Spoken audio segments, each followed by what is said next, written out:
What is up, everybody? Welcome to Pop Culture Philosophers. I am your host tonight, Rockin Robbie Billups, and tonight is the monthly comic review. That's right. It's the show where we gather once a month, usually on the last Thursday of the month, to talk about our favorite comic books, what we deem the best of the best, or maybe the best of the rest, however your favorites may lie, of the month. And today we're talking about the best comics of April plus the last week of March. Because if you remember, we had to do the show early last month because I was going to go to MegaCon. So MegaCon's over, the expo is over, April is almost over, but the new comics for April are over. So we got some exciting people to talk with us tonight about this. And thank you all for being here in the chat. We see you. But we got Nick from Comic Culture in the house. What is up, my dude? Station, man. What's going on? Station, man. It's just the chilling, man. I feel like we're like closer now because Nick was over at the weekend. You know, we hung out, we drank together, we had fun together. Oh, yeah. And it's like we're even closer than before, Nick. Uncomfortably close, but it's okay. And every year it's going to get better and better. So, man, I can't wait till next year. Yeah, we got to make it out to the deep again. It was so awesome. So thanks for being a great host. And hope to see you sooner than next year. Well, thank you. I hope you enjoy the R. Crumb book that you picked up. Speaking of R. Crumb, this guy looks like an R. Crumb painting in real life. It is Manny. What is up, my man? What's up, dude? Oh man, I'm pumped for this show. It's my favorite show I do every month. Am I muted? No, you're not. I'm just. I was like, people are like, yeah, you're here. Fuck it, I guess. No, but dude, I had a freaking amazing weekend. I got to go to this really, really cool shop, Cadets Toys and Comics, which was great. And I also went to the Deep, which is fucking mind blowing. That's an amazing experience. If you're ever in Huntsville, Alabama, get some THC hard seltzers. But other than that, go check out the Deep. Oh, those were Delta 8. Okay, Delta 8. Calm it down. Legality going on. Oh, true. Delta 8. Get those. What's funny is that we were all hanging out and, you know, Delta 8, whatever. If y'all know what that is, you know what it is. There are people at our table just drinking. I'm like, these taste good. And they're like, everybody's drinking multiples all of a sudden. And at one point I look over and everybody's just like so chill and relaxed. And I'm like, man, this is a good time. Meanwhile, I'm drinking habanero tequila for some damn reason. Which was awful. It was awful. Speaking of habanero tequila, anyway, it's Carrie from OUG. What is up? How you doing? Hey, Carrie. Hi, guys. What's up? We're here. Carrie, who was not hanging out drinking with us this weekend. I was not, but I do have questions. Okay, so Delta 8 drinks. Mm-hmm. Okay, so I used to live in a fully legal state, that's Illinois, and I moved to Indiana, which is not fully legal. But we do have the Delta 8 available to us in gummy form, and I'm concerned that the high isn't as high with the Delta 8. So if you guys got any pointers or anything, let me know. Welcome everybody to the monthly Delta 8 review. There's a bunch of different little things here. We'll talk behind the scenes. We'll talk Got it. It ain't the same. But I looked around, all these dudes were like chill as fuck. I'm just gonna say that, okay? Everybody was like chill, happy. I looked over at one point, I'm not gonna say who, but they were just like Manny. It might be Manny. I don't know. Anyway, what is up, everybody in the chat? I see Dynamite. I see that geek Mark. What's up, Mark? How you doing? Man, it's late, bro. Go to bed. Then we got Spillio in the house. What is up, my man? David. Evil Face Bad Road Collecting. If I missed you, I'm sorry. Just post something up again. Anyway, join the conversation with us. Now we're going to be talking about it. What is the best comic of April 2023? Or of the very tail end of March, right? So there you go. We got the very last week of March. I'm going to kick us off tonight. So I'm not going to let anybody take my number one.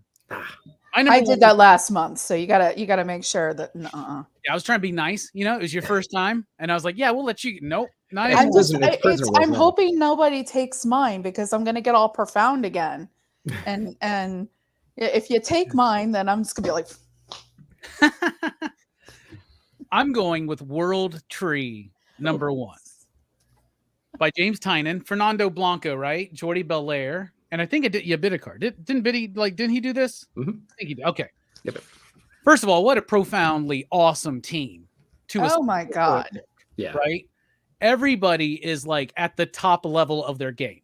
Like the best letterist, one of the best colorists, one of the best pencilers and artists out there, and definitely one of the most prolific and successful and talented writers of the current generation of comic book writers, right? Yep. Mm-hmm. And you're doing this like cyber horror unsettling thing, right? Oh, it's very unsettling. Yeah, it's unsettling, and it's if you're not familiar, we may go through some spoilers, but we're not going to really like dive too deep in certain things. Yep. But first of all, I'm reminded of the Matrix, the very first Matrix when I watched this, like the way they enter into this world. It's about if you think of the dark web, but there's actually something underneath it, the undernet, right? And it's got this mystical quality to it, right? And I think they're going to bring in some like demonology, like cyber demonology and stuff like that. Like some interesting stuff like they played around with in an episode of Buffy, but in a really lame way. But I think that Tynion knows how to do it because he knows how to bring that subtlety and then the atmosphere through that subtlety provided by Blanco's artwork with Jordi Belair's coloring. Bidikar, one of the, if not the best letterer in the game right now, adding his own style and effect to the book, like it's a real thing. And then, it's tough. There's some good books out this month. But to have one of your villains just completely go butt-ass naked and just like tear ass at the end for the third act. Oh my. That just really, really sold me. Like I loved it. And it was a really great first issue where it had a tight structure, a 3-act structure, but it worked. It delivered on concept, on character, and the hook to bring me back. I loved it. What'd you think, Nick, about World Tree? I think that's how you say it, even though it's like W0RLDTR33. Yeah. I'm like, right. In my comic book system at the shop, I'm just like, you know what? I ain't messing with that. I'm just typing in World Tree. Hey, you got to add the zeros to the threes, or else sometimes you're not going to even find it on like certain apps. And you're not going to find it on Diamond. I'll tell you that because I was so confused. Or League or whatever else, or CLZ. So I loved it as well. What I wanted to point out, though, I wanted to applaud the creative team for going this raw. Honestly, I know it's Image, but like there's some things in here that we don't typically see in a lot of Image books. It's very reminiscent of like Matrix meets Red Room meets some other stuff. And again, the nudity just inside of this, it's a very shocking book, both graphically in the violence department and like in the nudity department too. It's like, this isn't your typical Image book. Image has certainly pushed the boundaries, but like, I feel like this is another push, right? We keep moving that line a little bit further out. And so I have to applaud him for just even getting this through the door and getting it printed, because it's a very, very interesting concept. And that's the main takeaway I have there. So congrats to that team for even getting this published and getting it allowed to hit the print twice, honestly. So that's why you had to have such names involved with it, right? Exactly. You had to have a big creative team that they trusted a lot to push this in a creative direction, not just like a Red Room type of a book. So that's the biggest takeaway for me. Excellent story. Can't wait to see where it goes. It can go 1,000 different directions. Art was great. Everything was cool about it. I just like how it pushed that boundary a little bit further out than it was before. And I think that's going to create some interesting stuff for other folks later down the line. Hell yeah, man. You can still be bold and daring, even in 2023. And I applaud it as well. And I encourage it, because one of the cool things about comics, when you look at the history of comics, is that you're able to be subversive and irreverent, but usually in a very it's a very much usually a one vision type thing, but you can do that in comics. And I think that we need more of that, not just in comics, but in other media as well. Speaking of subversive and irreverent, Manny, did you read World 3? What did you read? World Tree? Not a drop. But I mean, Tynion's exciting when stuff starts. So I'll wait. I'm gonna wait a couple of issues because I still have issues with the closet. Like the closet, like it put a bad taste in my mouth, and then like I keep buying something is killing the children. Netflix needs to make this damn show so I can just get out of that collection. So that said, James Tynion's always super exciting at the beginning, and so we'll see how it plays out. I get what you're saying, because I'm kind of like, something's killing the children has definitely lost a lot of its luster, right? As far as the book goes. Closet was something I really loved for 2 issues. And then I thought the ending was just weak, right? But Department of Truth has been winning me over every single issue. This one to me has more of the feel of Department of Truth over something like Something is Killing the Children in the Closet. There is definitely Tynan books where you're like, that's just Tynan doing the Stephen King thing and just pumping shit out, right? Yeah. And then there are things where you feel like he's really done some research and some thinking about, like Department of Truth. I get the vibe of that in this, right? And I'm loving Blue Book too, even though Blue Book is just very like matter of fact. It's almost like he just copied and pasted files from Project Blue Book, which maybe he did. I don't know. Carrie, you read World Tree. What did you think? I did. I just read it like right before we came on tonight. Nice. And I remember just thinking like, oh my God, this crap is awesome. One of the things that actually I thought of right away was Hackers. Mm-hmm. Like this team, and everything like that, that's from the past and everything like that with the character Gabriel.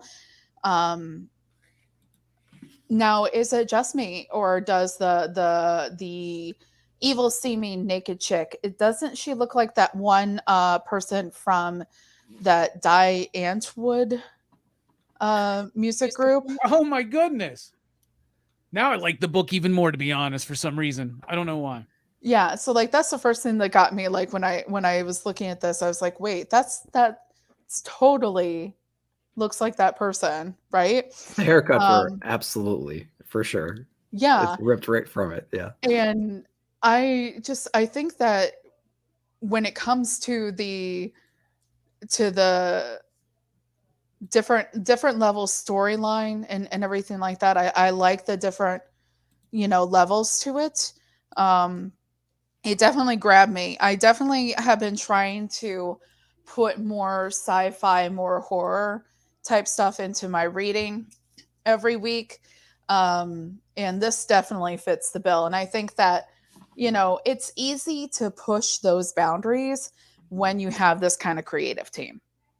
Like it's like, okay, so these people are involved. We'll let them do pretty much whatever they want to. Yeah. That's just my viewpoint on that one. Yeah. Heck yeah. Absolutely.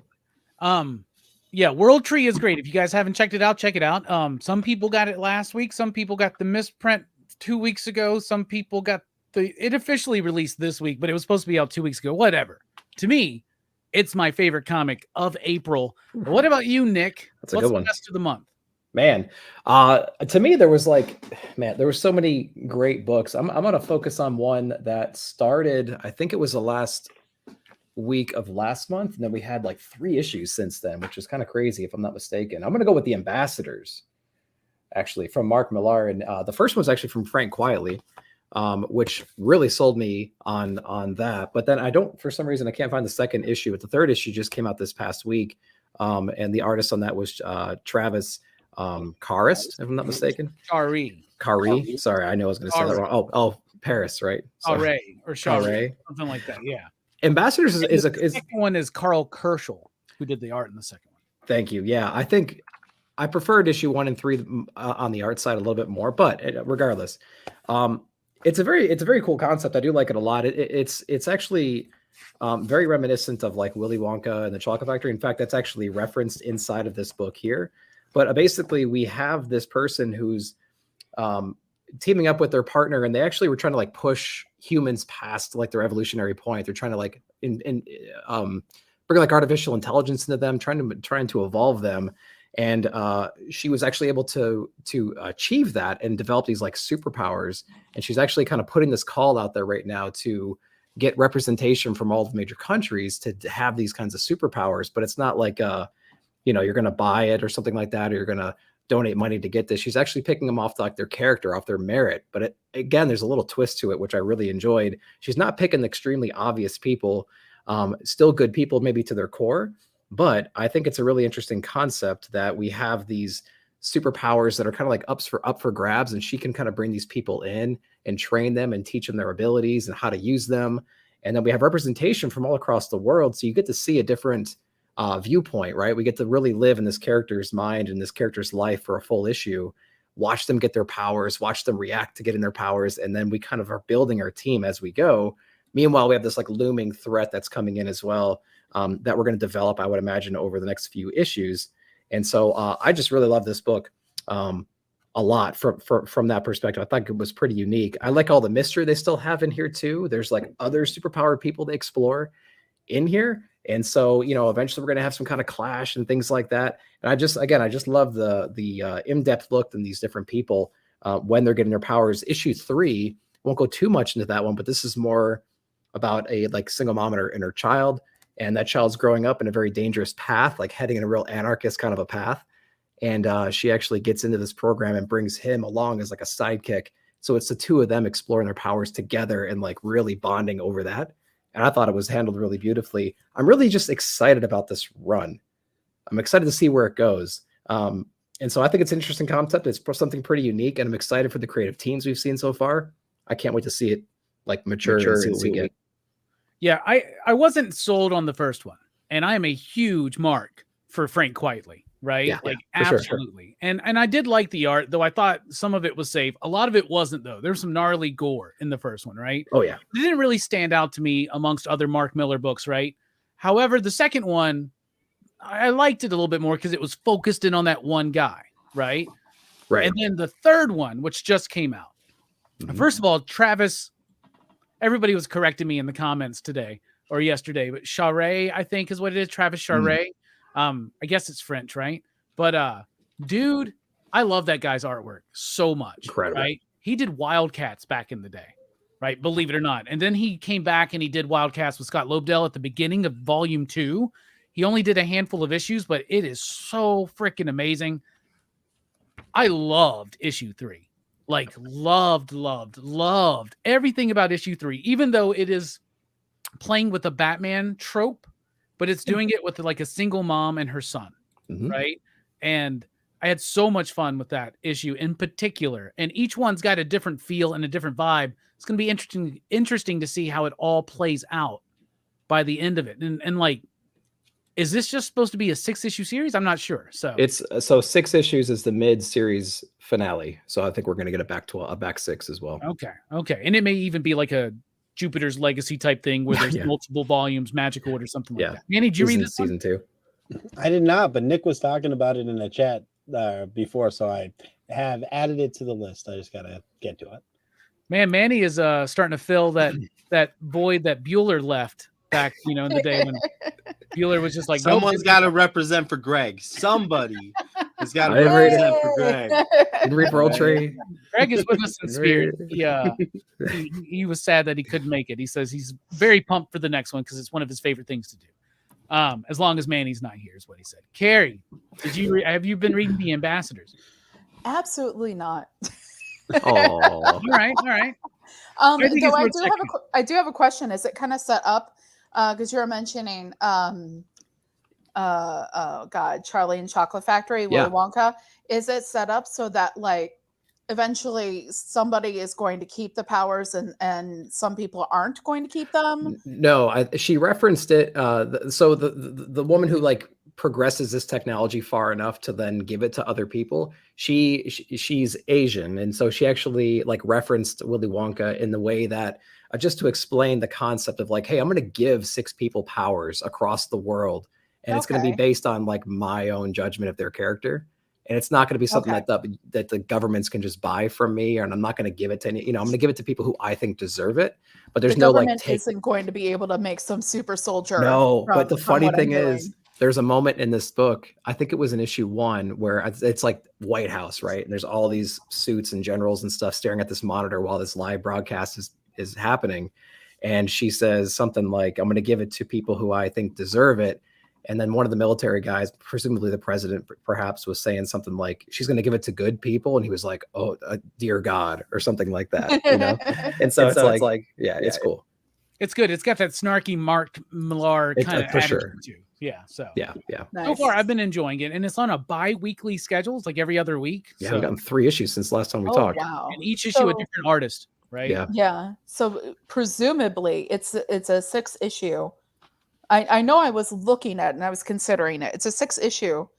For now, but with the story. mid-final, with the you said that's mid-series the finale. Yeah, so it's going to be 12 overall, probably. Okay. Which makes sense. I think Mark Miller could do really good with the 12-issue structure.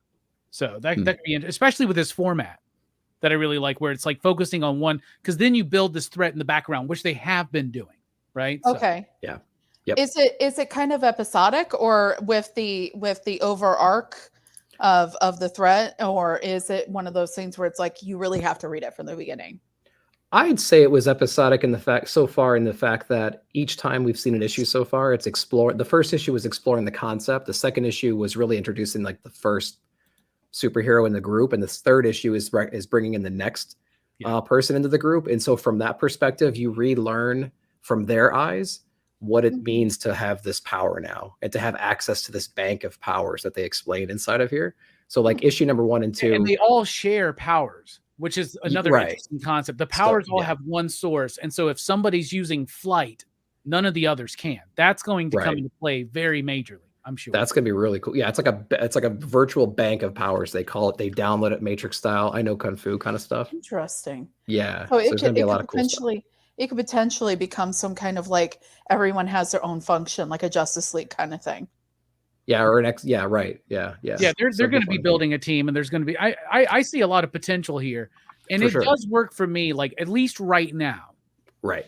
Until they get more involved into the major plots or whatever. Right now, you could pick up any of these issues, but I would recommend 3 in particular. I think you could just read issue 3 and enjoy the hell. That's what I think. And that just came out this week. Yeah, right. Yeah. Yep. Yep. Okay. They're great reads, though. I love them a lot. All right. Nick and Robbie say, read the ambassadors. What about you, nerd-tastic Manny? I say read the ambassadors too. That sounds pretty good. But you know what? I'm just gonna keep consistency, because this has been my number 1 for the every month so far. Where Monsters Lie is phenomenal. It's fun. It's a great diversion. It's got the humor that you look for. This, I don't want to say sitcom because it's not sitcom at all, but it's got it set up characters really well. It set up the situation really well. It brought in some comedy. So in that way, sitcom applies, but then turns it on its head by being crazy violent, but it never loses that slapstick edge. It stays in a very humorous place. We're never grossed out by the violence because it's always done with a monochrome of fun. And it's my favorite Kyle Starks book this month, because what the fuck was the twist on I Hate This Place this month? But other than that, this was super, super strong. Yeah. I like the book, right? But I will say that, what is it? Piotr Kowalski or something like that, the artist? The art felt a little bit more rushed to me in this issue, and then find out that he also had a Dark Horse book released called, was it the Spider one? Something All like that. 8 Eyes? All 8 Eyes. All 8 Eyes. Yeah. And I'm like, whoa, well, that explains it a little bit. He's got 2 books out in 1 month, and the artwork in the Spider one was really meticulous and awesome. This one just felt a little bit more rushed, and the story just felt structurally, I don't know, this one felt like this. I feel like we'll see where it goes, right? But right now I'm feeling like they got to the bloodbath too soon, right? But I do believe it's just a 4-issue series, right? Yep. So we only have 1 more issue. We'll see what weight that ending has. But I do like that sense of bouncy fun. Like you said, you don't get grossed out by the gore, and they're able to have some very excessive gore because this book it's playing with this idea of like lightness to it, even though it's dealing with like really heinous murderers. You know what I'm saying? Right. What about you, Nick? Been reading that one? Yeah. I feel the same way. I think it has like a certain level of like levity to it with the violence that just makes it fun and entertaining. It's like watching, it's like watching the Joker from like Batman kill people. You know, Jack, you're my number 1 guy. It's like, okay, he just starts killing them all dancing and stuff. You get that same vibe, that same like, oh, this is fun. Oh wait, he's murdering people too. But I like it a lot. It's a 4-issue run. I think the pacing has been handled okay so far for a 4-issue run, and we do get like a little cool cliffhanger at the end. Our detective guy's like about to get his ass whooped at the end of that book. And so I don't know. We'll see how they wrap it up. I'm trying to think of what the conclusion's going to be besides them cleaning up this town and going home. So I'm interested from that perspective to see how, like, what's the big thing at the end. So yeah. Me too. Carrie, you reading this one? Yes, I am. I am, and I'm enjoying it very much so. One of the things that it just kind of to pick up on, I do actually think it's kind of sitcom-y. And for some reason, I see this like being on FX, right? After Always Sunny in Philadelphia, you know? And it's like you get like this really group of like horrible people that you hate to love, and then you get another group of horrible people you hate to love. So like it's definitely really like that. Like I hate that I'm sitting there, I'm laughing at murder.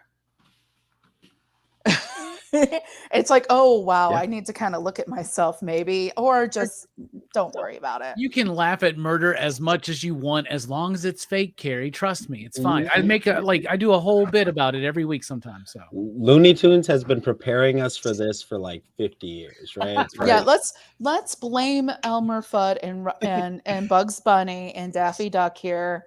Let's blame them. Yeah, well, I can do that. I can do that. There's clever bits of humor too that I think I really appreciate. Like the two cops dialogue I thought was pretty good. This one, normally I don't like that. If you watch my Halloween 2018 review, I hate it when cops just sit and talk about banh mi before they get slaughtered. Like that I think is stupid. But here it worked. And then like just like the you know, nobody kills Frankie Rubberdick or whatever the hell he says. It's like it's so rare that I laugh out loud reading a comic. I love that the one guy is like they're beginning of the series, they're fearing that he won't kill anyone anymore because he's getting fulfilled by gardening. Right. Yeah. That's true. Yeah, there's definitely great bits. Yeah, lots of fun bits in there. Everybody, we say read Where Monsters Lie. All right, Carrie, what's the best book of the month? Okay, so I got to be profound last month. My first time on, I got to be all profound, and I mentioned Our Town by Thornton Wilder in talking about Human Target. And I get to do it again, but different reference. Okay.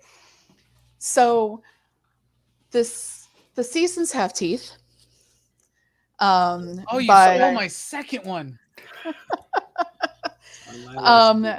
This is another one, kind of like the Human Target, that ended up living rent-free in my head, and I had to go back and look at it. And he's so upset. He went dark on us. Okay. So the Seasons Have Teeth. One of the first things before I get into anything, did you guys read this? Yep. Mm-hmm. Okay. Yeah. All right. So I want to ask you guys first off, based on what you read, is Cindy dead, or is she just not there?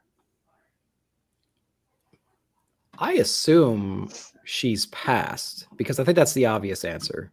Okay. But there might be some context. There might be some subcontext that I just didn't pick up on. Right. What do you think? But some of the things that he says in like his journal or his narration, I'm trying to remember when he was like talking out loud, right, throughout the comic. Mm-hmm. He used a couple phrases or words that would suggest she's still around, but I didn't know if that was like his way of keeping her alive when she wasn't. So I'm not 100% sure. Okay, good. But I'm leaning towards dead, but like I wouldn't be surprised if she was alive and he was just kind of like losing his mind a little bit. Okay, what do you think, Manny? I think she's dead. You think she's dead? I do. Mm-hmm. So like, excuse me. All right, so at first, when I was reading it at first, I was thinking she was dead. All right, Robbie, do you think Cindy is alive or dead? Is Cindy the main character's wife? Yeah. The main character's love interest that he has memories about. I think she's dead. You think she's dead? Yeah. Okay. So we have 2 for alive and 2 for dead. Okay. So at first reading this, I thought she was dead. And then I was thinking about the idea of having someone in your life for a season or for the lifetime. And when he's, it made me think when he's in having the memory in the pavilion, and he's talking about how he was going to be photographer, but well, at first he's reading the Dylan Thomas, right? And she's just like, well, that's whatever, that's shit, like, show me war. And all of a sudden he's just like, because she's talking about it and he wants to impress her, he's just like, well, I'm going to do it. I'm going to go photograph war. And he's thinking to himself, like, that was a fucking lie, because, up until that point, I just wanted free Arsenal tickets, Yeah. And it's that whole idea of somebody making you strive for more, just kind of out of nowhere. And it made me think of, here we go. Okay. It made me think of the Moody Blues. Okay. Now. Yeah, I don't know.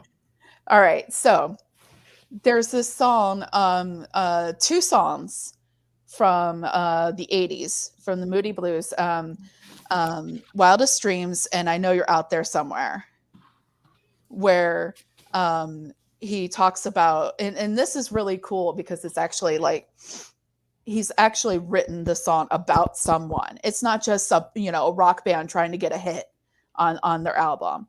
Okay. So like he has talked about in interviews, he's written these songs about this person and how he had to chase, the music and become the, Moody Blues and everything like that, and had to leave this person behind. And I'm wondering if this is some Gatsby level pining that he's doing in this book. And now he's getting back into photography again. He's photographing these seasons to find her again. That's an interesting idea, actually. Mm-hmm. I didn't even consider that. I was just getting the idea that she had passed and he was just old and regretful and putting himself in danger to try to capture the perfect photo. But I don't know. There's something to that. Now we had Dan on the show recently. In fact, we had him on the week after, or the week of the release of this book, which made pick of the week, and people claimed that I was playing favorites, and I guess that's valid. If they've read it, then it's not favorites. Yeah, and the more you read it, because I've read it 3 times now, and every time I read it, I'm picking up something different, right? And, we know it's a 4-issue series, and we had Dan on the show. He pretty much confirmed the structure of the book is each issue is a season, and that it's about, like, seasons of life. Yep. Like this one's about spring. And that's one of my favorite things about it is it takes, we have all these typical notions of spring, like, oh, new life, rebirth, all this stuff. Well, rebirth involves violence, right? And he's like, the real color of spring is red. It's blood red, right? Because, and we had him on the show, and he goes, everything that's new, whether it's new love, new life, a new opportunity, change, you have to dig and tear away the old for the new to come up. You have to destroy to create. And spring is actually quite a destructive season, right? Yes. And because it's all passion. And he's relating it to the youth of life with the punk kids at the gazebo. He's relating it to finding your first love, right? And doing whatever it takes, like declaring that you're going to be a war photographer. Yes. Like just you go from wanting to be getting free Arsenal tickets, and then the cute girl is like, oh, you should be, showing me war stuff. And he's like, well, as a matter of fact. Yeah. And the art is absolutely fantastic. It's Sebastian something, I think, right? Who's Sebastian Cabral. Absolutely fantastic art. And Dan Waters has a way of poetic language that I think people have said is too wordy at times. And I disagree, because it's the way you use language. It's the way you use the language. Right? I would compare him to, and probably why it struck me so much is because it reminded me of the Human Target. It reminded me of that kind of romantic poetic structure that you get in Human Target, that you get in Rom V's work. And it was you like picked a good wow. Tom King book to mention with Human Target. I can't have an argument on that, but I did want to, there's a piece of me is like Tom King repeats himself more than Dan Waters does. But anyway, not in Human Target. I personally did not mind all the portions of his Batman run. I actually really enjoyed them. I think that there are points where maybe, he gets a little wordy. I personally didn't enjoy the Supergirl. I didn't enjoy that one. Yeah, I thought that was it was good. It was nice, guys. guys. A little too wordy, right? And okay, bye, Nick. We just lost Nick. I felt the same thing with Batman Killing Time, because you're literally like, your captions are like, anyway. But what I was going to say is, this is one of the most like brief Dan Waters scripts I've ever read. This was a very breezy read, and because I don't think I think he's. It's one of those things to go in there and write a comic book that's capes and cows. And it's a whole other thing to write something that hasn't been established before and actually put all of your mind and your heart into it. You basically, when you're writing a cape and cowl or anything like that, you have basically 80, 90 years of established character, depending on who you're writing for. But for here, there's nothing. It's just, this is writing from the heart. This is where it comes down to writing from the heart and kicking ass while doing absolutely. It. Yeah. And what I love is it's not the length, it's the pace. You know what I'm saying? It's not the amount of words. It's how you use them. Right. Mm-hmm. Wrong one, Manny, but that's okay. Sorry. Thank you for trying. But it's labeled as that, but obviously I screwed that up. Blame your producer. Yeah, absolutely. What about you, Nick? You got any thoughts on seasons have tea? Yeah, I want to see. So I mean, you got me. I read it and I took it really at face value, and so I got done with it and I was like, okay, this guy is kind of like haphazardly going through life. Maybe he got war pictures, maybe he didn't. Maybe that's why he's the only one left in that town to be in that danger, to like maybe fulfill that goal or to fulfill that, not promise, but like that comment that he made. Is she dead? Is she not? Now you have me thinking about all that and then how the seasons are going to tie into it. I feel like this is a book I'm going to have to read more than once and see how the other issues, drive this story. And we're going to learn a little bit more each time, I think, about the relationship. And we're going to see how what that season means to him and how that correlates with his life experience and his other memories and things like that. So I think there's a lot of opportunity there to explore, but I took the first issue at face value and it didn't hit me as hard as it hit you until you started talking about it. And now I'm like, damn it, now I got to go back and reread that, because I think I missed so much subtext that would have really elevated my experience. You just made me think of something now also, like in what you were saying, is there's a possibility that we find out throughout the issues that he never actually went and made his dream come true. Something else happened and he didn't get to make his dream come true. And now he's doing that. And then it becomes a story. If that's where this is headed, then it becomes a story of it's never too late. I'm going to make a bold prediction. Yeah. There's a lot of layers there. It's going to end with him dying. Maybe he's already dead and she's the one that's alive and it's like a Sixth Sense kind of a thing. No, that's probably not. Maybe that's why the monster doesn't freak out around him. Yeah, the monster doesn't even see him. Yeah. Manny, did you read this one? I did. I liked it, kind of. I mean, I enjoyed the book. I shouldn't say kind of. I liked the book. And I don't know. Maybe I was super cynical on twists this month, but I didn't like almost every twist that I read. Like I got the symbolism of the punk kids and they're in the spring of their life and he's remembering the spring of his life and there's a kaiju coming, which I was going to be super cool. And then this twist happens and I don't know where it goes from here. You know what I mean? It's like if you're watching like a werewolf movie and in the first act, the werewolf becomes your best friend. It's a weird thing to start off on. That's Teen Wolf. That's true. That's true. I stand corrected. This is going to be the best book. No, I trust Dan Waters. I trust him, but I also have a little bit of apprehension because I'm still waiting on fucking picture of everything else. Like I'm still there. I have hurt in my heart. Right. But the thing is, I think that I think that the story is well written, the pacing's well. I don't think there's any problem with the language, but maybe that's because that's like the world I live in. I like poetic, lyrical type things. I got to the end and I was like, it was uneventful as shit. And it was okay. It was a good book. I liked it. Yeah. And I'm going to continue to champion it because great artwork. And I want Dan on my show someday. So I'm going to continue to champion it, but it was uneventful as shit. So, all right, we don't need that shit in our lives anymore, to be honest with you. Manny didn't bring much to the show anyway. I'm just kidding. We don't need that negativity. Gotta do that bit. Gotta feign At least once. messiness, at least once. Seasons have teeth. We say, for the most part, pick it up.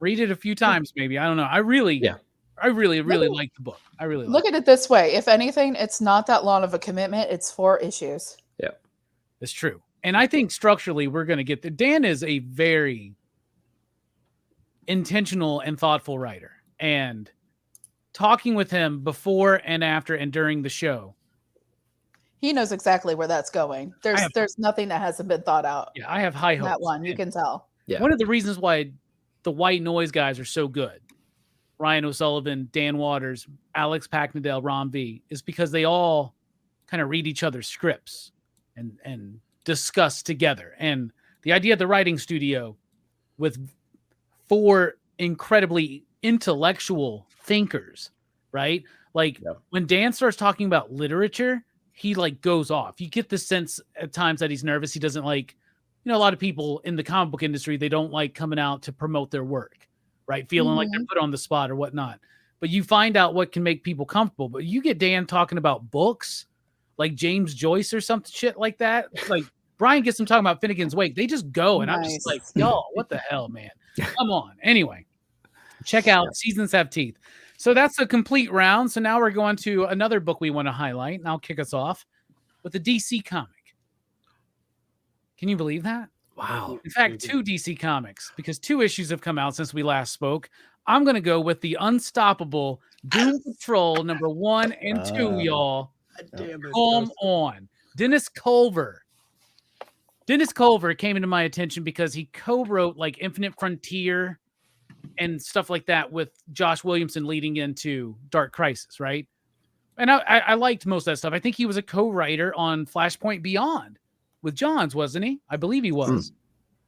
Maybe I'm wrong on that one. I'm not recalling that, but it's possible. Because that was Jeff Johns, Sheridan, maybe it was Adams. Anyway, Culver was definitely on Infinite Frontier, Justice League Incarnate, or something like that too. So he's taken over Doom Patrol, which has this legacy that's built from the Silver Age stuff, but also by Grant Morrison in particular, Rachel Pollack after Grant Morrison, and then Gerard Way recently with Nick Darrington, right? So Doom Patrol is supposed to be strange, weird, absurd, quirky, and odd. And every time they try to make it fit in the DC universe, like a lot, it usually doesn't work so well. But this one does feel like it fits in the DC universe. It's picking up off of events from Lazarus Planet, which honestly, Lazarus Planet was a big piece of shit. Okay, let's be honest about it. But it gives from the rooftops. It gives opportunities for new metahumans and shit like that. Doom Patrol's dealing with it. They're building up their ranks, introducing new characters.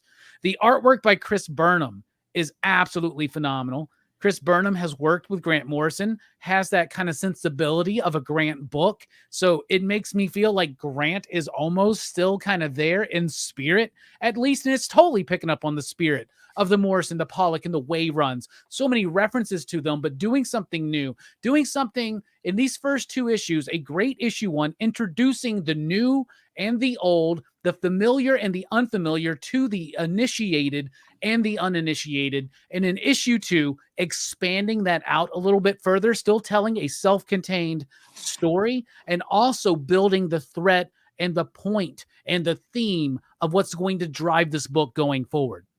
I think this is top-notch superhero weirdness. I think it's top-notch superhero comic books just in general. If you like Doom Patrol, if you've never read a Doom Patrol book, all you know is the TV show, or you've never seen the show, all you know is the comic book, any particular run, even the John Byrne stuff or something like that, it doesn't matter. You jump in fresh or familiar or unfamiliar, you can jump right in. It's such a well done first issue and an amazing second issue as well. It's my next pick. Did you read Doom Patrol, Nick? Yeah, I did. I fit into those categories you were talking about earlier because I think I watched the first season of Doom Patrol, and that's all my reference for Doom Patrol. So I was a little bit like hesitant to jump in here, but I remember at the shop I was kind of flipping through. I'm like, oh, the art's really cool too. So hey, I don't have any familiarity with it. Art looks good. Let's try it out and see what's going on. And it was a great like opening issue because they had this gigantic battle right in the. I think they arrive in Gotham, right, something like that, and they have this insane battle all of a sudden, and then like Batman and Robin show up, and so there's like some familiar faces, but it gave you an opportunity to kind of meet the team, understand some of the powers, some of the dynamics. They like talked about past relationships here and there. You got to see their powers on display, and you got to really just know that that's like a family unit. And it was really cool issue number 1. And then issue number 2 was interesting too, because like we had that infiltration of the base issue, so if you've been reading it there, you'll know there's like a government agency kind of spying on them right now. And like Peacekeeper or Peacemaker, sorry, is involved here. And so it was really cool to see how, their base was set up. You talk about the art. That was an incredible like breakdown. Kind of like a Richard Scarry book. Remember those Richard Scarry animation books back in the day where you see skyscrapers cut in half and you can like see all the workers and stuff? It's a throwback to like the Silver Age where they would do that with the Baxter Building or the Fortress of Solitude Very cool. or the Bat Cave or something like that. Yeah. I thought it was really cool. So we got a good taste of what the team is. So if you're not familiar with it, like myself, I think you can jump right into this and you don't be scared to do so because it's been really cool so far. Yeah, it's unstoppable. It blends the Silver Age. It blends that quirky stuff from the 80s and the 90s and even the freshness of what Way and Darrington did. It just did it so well. Did you read Doom Patrol, Manny? Oh, abso-freaking-lutely. It was on my list. Now I got to pick a new DC book. Thanks a lot. It was good. I really freaking I love, again, there's a fun factor to this book. Like as you're reading it, it makes you smile. I love anything that causes a physical reaction. And this actually makes you smile when you're reading it. That cutout page that you guys were just talking about, like as you're looking around, you're seeing all the cool stuff, and then you're going around, there's like an octopus in like the fucking pool, and I'm just like, why is there an octopus in the pool? Like I'm saying these things out loud to myself. I'm like, this is so freaking cool. I liked it. I don't know. I know nothing about Doom Patrol. I jumped in because it was a new number 1. And I'm absolutely loving it. I don't know what the hell a think tank is.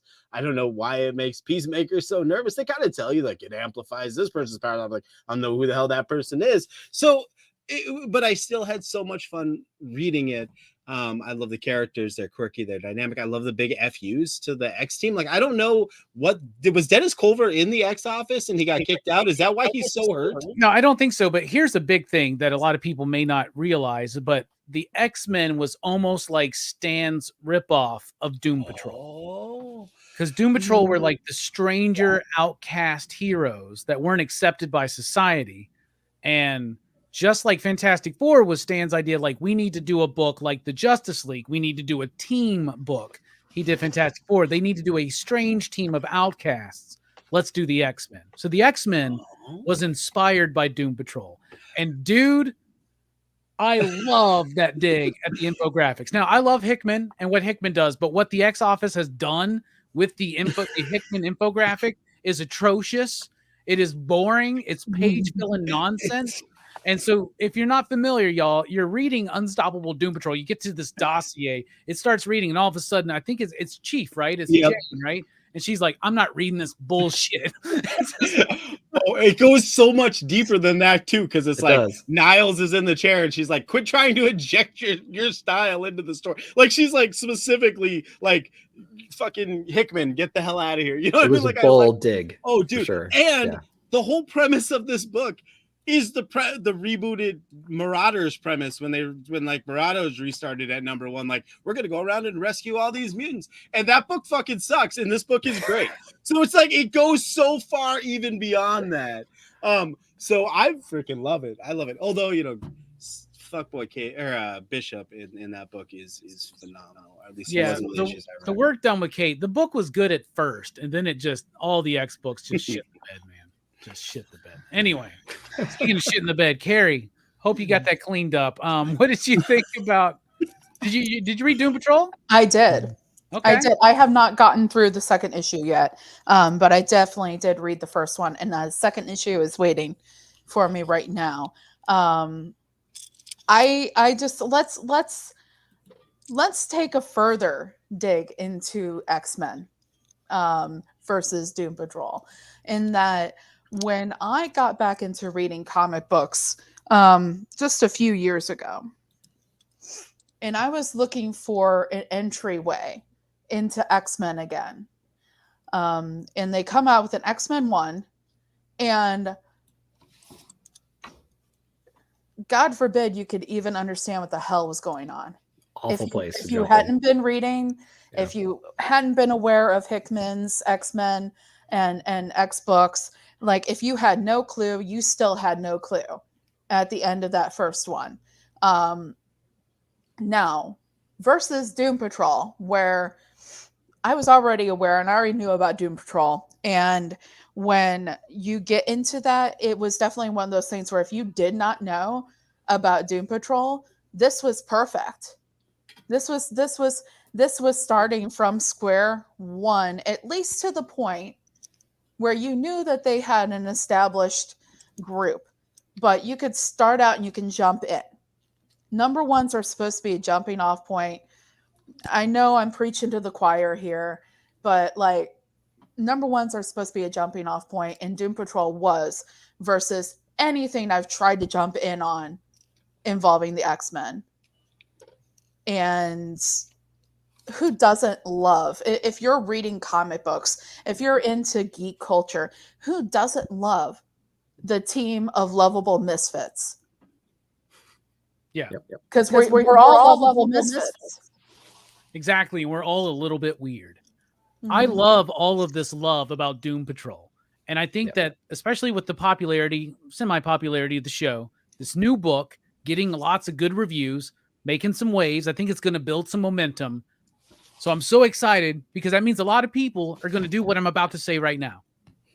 All you got to do, if you want to have the full experience, read the Grant Morrison run, read the Rachel Pollack run.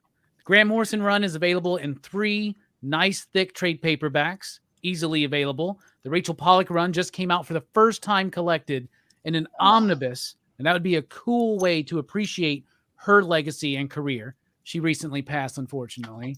And then skip everything else, go straight to Gerard Way, his run, and brings you right to Unstoppable Doom Patrol. And it's all perfect.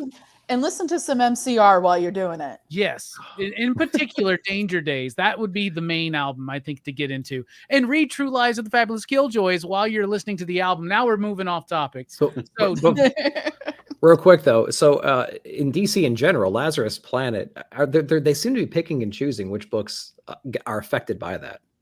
When I thought it was... Yeah. Well, some books, the basic, that's part of the problem. The basic idea of what's coming out of it is new metahumans are popping up. Okay, we've done this before. Bloodlines was doing this. That what was the thing that they did, led by Tynan's Immortal Men with Jim Lee, that failed? It was something that was post First Metal stuff. There was something, I don't remember what they called it, but yeah. But it's What's that?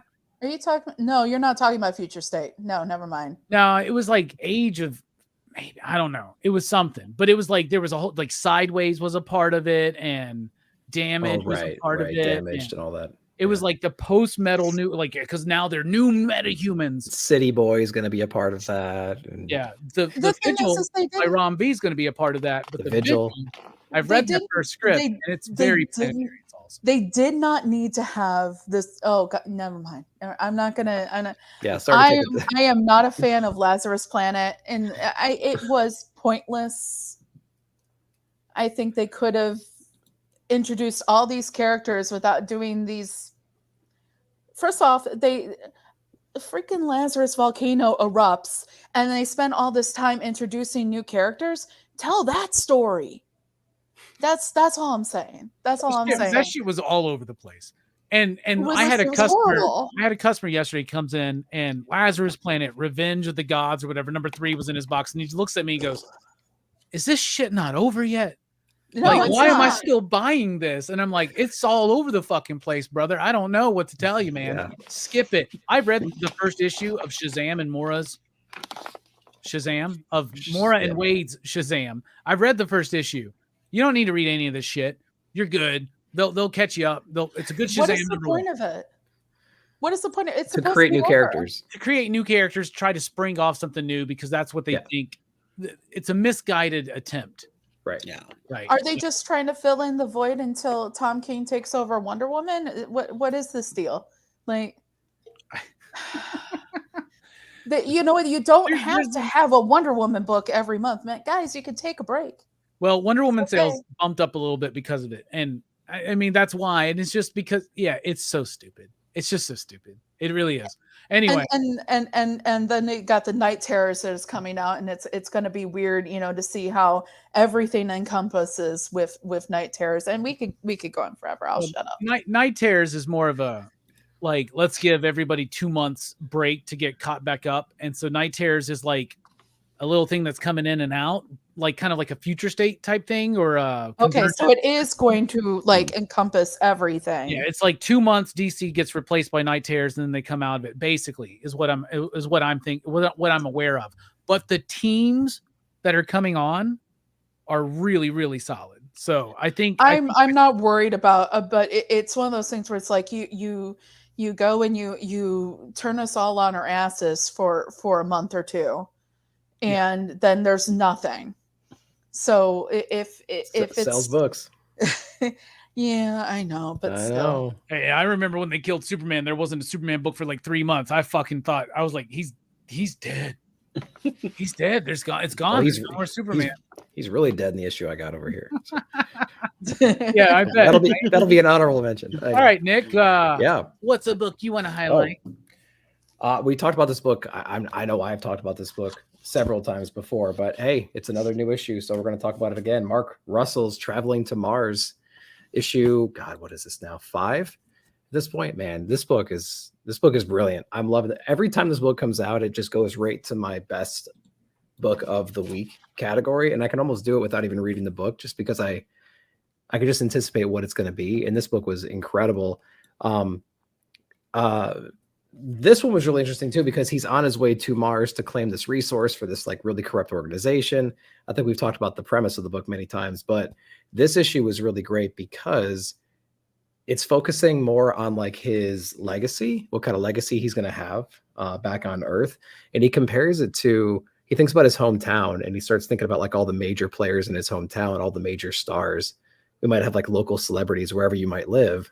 And his town, his local celebrity is actually, what is it, like this big bronze fish or something like that? And they actually had like a town funeral for this fish because it was like an abnormally large one or something like that. And it was crazy. The whole town got together. It reminded me of, if you guys watch Parks and Rec, Little Sebastian. If you guys are Parks and Rec fans, Oh my God. I bet we didn't think we were going to bring that up on the monthly comic book review show. Little Sebastian made his appearance finally. You know what's better than 500 candles in the wind? 5,000 candles in the wind.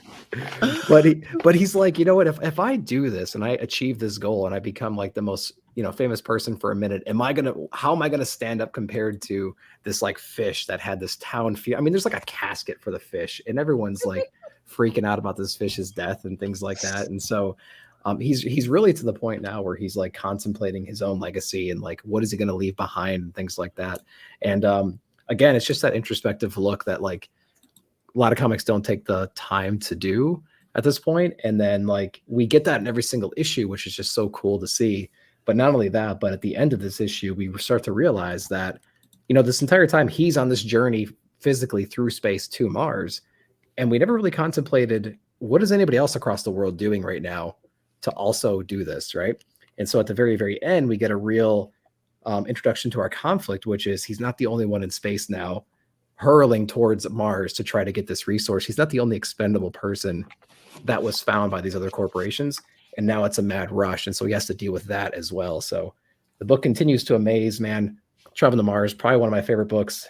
It's gonna be in the top 5 best books of the year. I can just see it already. It's incredible.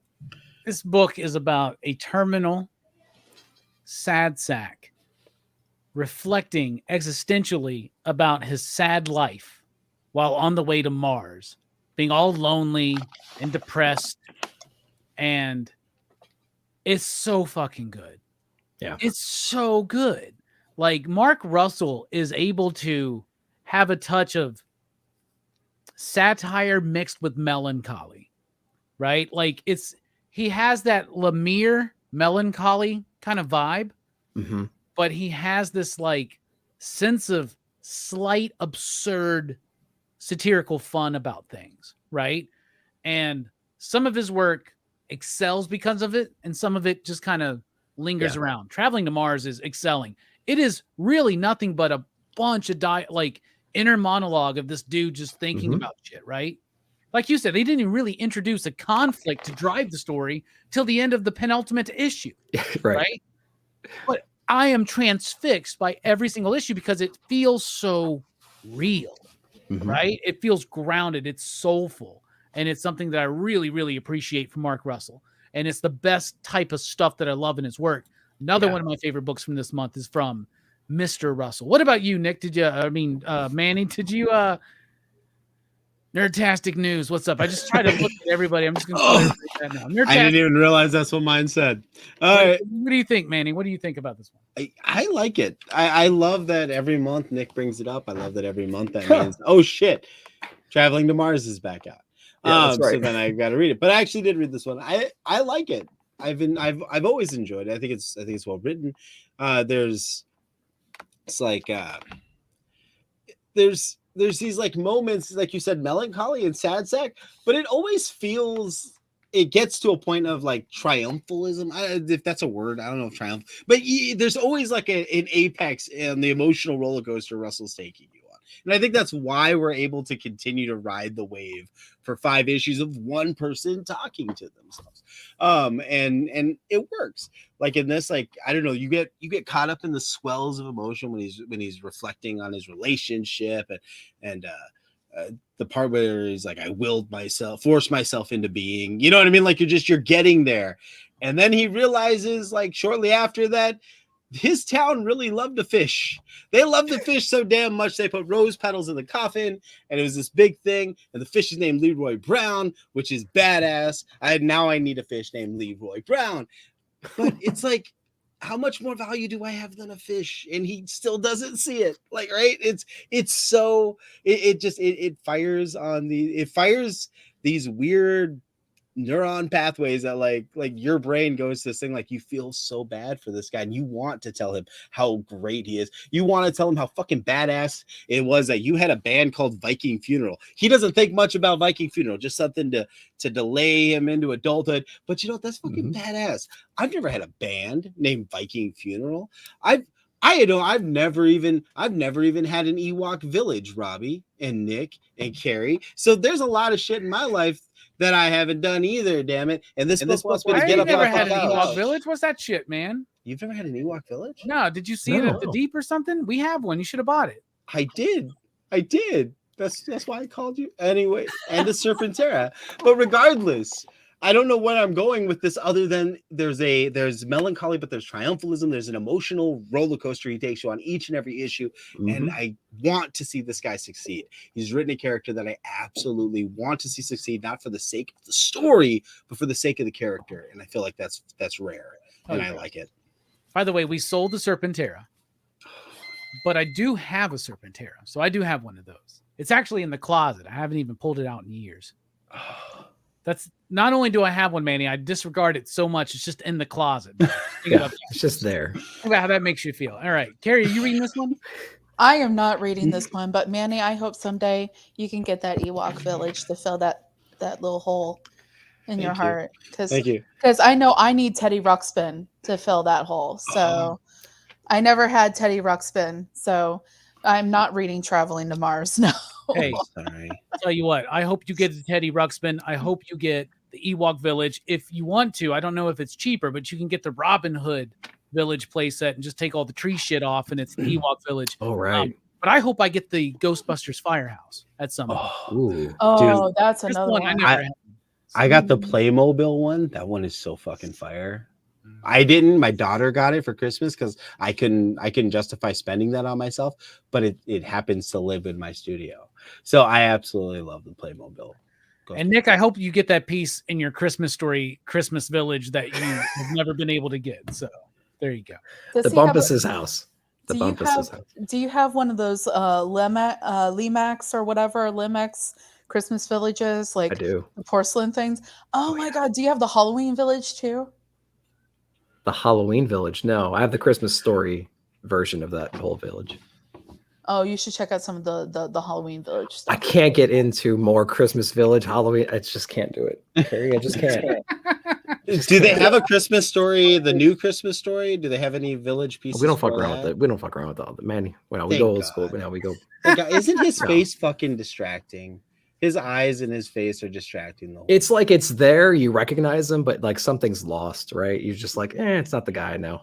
He looks way too old for the character he's playing. What else should we talk about besides comics? How about Um, Mandy's other favorite books of the book? Mandy, what else? Oh yeah, let's do this. Since she took my DC book and I have made a commitment to try to include more Big Two. Let's go Superman. Superman's been fucking solid. This third issue was really cool. I love Parasite as a villain. I've sense of Goku and Vegeta. We see these like enemies getting together and working together, and but there's just something so satisfying about I don't know if it's just the way that Lex is written in this book and the way that those two are playing off of each other, but this was a very, very solid issue, as part of 3 very solid issues. I like these kind of mini arcs. I like that we took some time to build up Parasite, and while we're not neglecting the world building. Like sometimes I feel like some superhero comics feel so damn serialized, and this feels more like like Claremont X-Men, where like we're getting these little arcs, but we're also still getting little breadcrumbs and things leading us into where the story is going. You're building. I like that. It doesn't feel like someone's just like, I need to write 5 issues because I'm contracted for 5 or 12 issues. I feel like this is a book that's just setting up and is, enjoying itself. It's very well paced. So I enjoy it. I'll tell you what, I love Superman. I'm glad you mentioned it. And I want to mention this. Superman is in a good spot right now in the comic books. The Superman book is great. It's dynamic. It's big. It's fun. Short stories, tight, right? I was talking a little bit with Josh Williamson, like at the end of last month at MegaCon.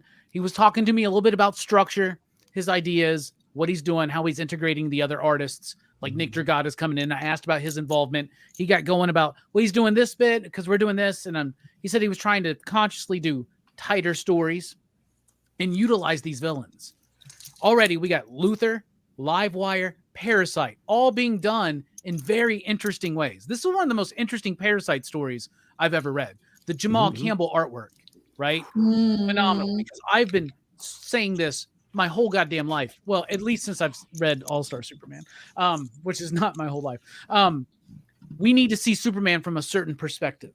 He needs to be big. It needs to have momentum, movement on the page. The gun show. Right? And the gun show. Right? But like we need to be like looking up at him or seeing something crazy and having it displayed in a very dynamic kind of way. We're getting that. Yeah. We're also getting that in Action Comics right now. The main story. I don't want to talk about Power Girl right now. They just announced they gave Leah Williams a Power Girl ongoing. Are you serious? Power Girl psychic therapist. Nobody wants that. Nobody wants that, okay? No, I'm just going to say that, okay? I think Leah Williams is fine. I loved Exterminators. Nobody wants psychic therapist Power Girl. Nobody wants that, okay? And you're going to find out. I don't care how many hot ass covers you put out. All those Frism covers or Archer or whatever. 30. You know 30 covers. There, man. Friend of the show now. Anyway. Awesome guy. Guys, resist because that storyline. That storyline is a piece of. Yeah, it is. Phil Kennedy Johnson, though, is doing a great job there, and they're doing the same type thing with the artwork there. And I like the Jonathan Kent book right now as well. Oh, it's so good. Absolutely. Superboy, I wasn't really quite on board with, but I don't know if it ain't Carl Kiesel and Tom Grummett. I don't know if I can be into a Superboy book, but Superman is awesome. It's in good hands. There's some great plans for Superman's, if you understands. Ooh. What about you, Carrie? Got thoughts on Superman? Oh my goodness. Power Girl?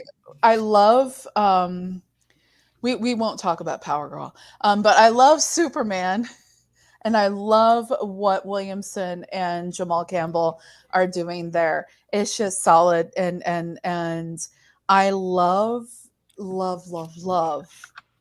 the whole like Lex Luthor and Superman working together, and the way they talk to Parasite, like, Rudy, come on now, Rudy, you know, and all that was really great. And I think that one of the things about Superman is that we've had a lot of time in the comics where Superman, he looks bigger than life, and he is bigger than life, but he, to me, until this issue, he didn't quite look big enough. And then Jamal Campbell takes us to the gun show, especially in that one the one page where he's talking to Lex at the end, and he gives Lex the watch and everything, and he's just kind of like, ooh, like, okay, what now? All right. Yep. I've never crushed on a man harder than when he's walking up the stairs, especially with the dialogue of, I got locked in the bathroom again. But dude, that shirt was doing him so many fucking favors, man. Yeah. That was, oh my gosh. The other thing is they're pulling a lot from the animated series. Like, I think, Josh, I think, grew up with that series. They have the damn suit in this new issue that he puts on, right? And using those villains, like Superman's got one of the absolute best rogues galleries. Nobody ever wants to use them. I don't understand. Everybody's like, I'm going to create a real threat for Superman. It's just some generic fucking tough guy. Yeah. You know what I'm saying? It's just some bull. Well, he's the one reason why Krypton destroyed. My bad, Krypton, as Marlon Brando would say. And how long has it been since we've been really seeing Livewire? Yeah, exactly. And like, I love that. We're like Superman's got, like, we don't need prankster every other goddamn issue. You know what I'm saying? It's not just Toy Man. You know, it's like, or why put Superman with Batman villains when he has, like you said, his own rogue gallery that's just as good, if not superior. And utilizing Luthor in a way where I love Jeff Johns. One of the things I hated that Jeff Johns did was when he started trying to put Luthor on that heroic path. Luthor does ultimately, kind of like Dr. Doom, like Victor. Victor and Luthor are very similar, right? Their end goal is good. The way they get there is bad. There's a tragedy to that. There's a tragedy where Reed knows how Victor could change the world. There's a tragedy when Clark knows how Lex could change the world. You're seeing that with that dynamic, and you're not having to like do too much bullshit like Smallville type stuff with it, right? But there's some Smallville stuff coming up, but it's going to be good. Trust me. Not like that shitty show. Sorry if y'all like that show, but that show sucks. Another villain that I think is kind of, they're not really a villain, but kind of like Lex Luthor. If somebody is watching this and they're not familiar with Superman comics as a whole, maybe they're familiar with True Blood and Eric Northman from True Blood is very much like, you don't know where he's going, then all of a sudden it switches and he's doing something for the, and it's not necessarily completely evil, but how he gets there is, really kind of messed up. Okay. All right. Nick, you reading Superman? Yeah. I think the the people were talking about it in the chat too. Like the Superman books are in a good place right now. We have Lost. Lost is great. I actually enjoyed the Superboy book just from like, hey, I'm gonna go out and make my own name. Then he gets his ass kicked a little bit, and I thought that was pretty fun. But I think the whole category is in a good space right now. I was reading I was reading the first issue of Superman, this latest run, while I was reading All-Star Superman for the first time. So like there was so many like parallel lines there. Like Luthor's in jail, he's communicating with him, he's fighting Parasite for a few pages. He's doing all this stuff, and like but you see Lex's ultimate plan much sooner. So I'm trying to like understand, like, okay, what's Lex after? He wants Superman to take over his company. He wants all this stuff. He's battling some people, and like they're going to be teaming up, but like, to what end is I'm excited to go see that. So I haven't been excited about a Superman book in a very long time, if ever. So I like where it's at. Can't wait to see where it goes. Hell yeah, man.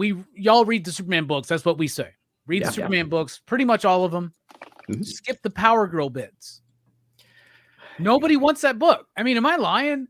Like, has anybody been like, man, you know what would really be cool? Hand to God, you are not lying. Not with that creative team. Gods, you are not lying. Like, as someone that takes interest in the whole like metaphysical like stuff involving like empaths and everything like that, and psychic stuff, like, no, this is not jiving for me at all. No shit. They're trying to turn it into The Medium, whatever, that Patricia Arquette show or some shit right there. Like, all right, where are we at? Carrie's turn. What's a book you want to highlight? Okay, I was on mute for a second, guys. Sorry. Okay, yeah. So I like coming into this and kind of talking about, I like talking about the books that I like, obviously. But I also like talking about stuff that I'm not seeing a lot of people talking about. And this is a DC book that I don't see a lot of people talking about, and I'm really enjoying it. And the most recent issue, I've got this really cool cover for it. I'm in love with it. And I don't normally like this artist's work, but it's The Joker, the Man Who Stopped Laughing, #7. It's a great cover. Yeah. Yeah. And see, the only time I like this artist's work is when they are doing the Joker. Is that a Bradstreet cover? That is not Bradstreet, but Bermejo. Yeah, Lee Bermejo. Yeah. Very cool. Yeah. So this is Rosenberg is on the writing, and Caddy and Di Giamanecco. I hope I got that right. I Sounds good to me. Yeah, it's as close as we're gonna get. Yeah. And we've got backup story. And so there's 2 stories usually in this. So $5.99 cover price, I think, just with the B covers here. It's the same price for the A covers too. It is. Yeah, okay. They put a card stock on all the covers. Usually it's $1 more for the B cover. That's why I'm okay. So this is basically one of those whole things like, will the real Joker please stand up? So like when you're reading this, at different points, you're not exactly sure who's the real Joker. There are certain points, and we're starting to dwindle down at this point, you know, all the extra Jokers. Technically, I believe at the beginning of the series, there was at least 3. And 3 Jokers, what a novel concept. So like when you're reading this, you're sitting there and you're actually trying to figure out which Joker is Joker. And I'm pretty sure I figured it out. I'm pretty sure the Joker, the real Joker, is the one that's in LA in the story. And it's one of those things where it's like, oh my gosh, should I be laughing this much at the Joker?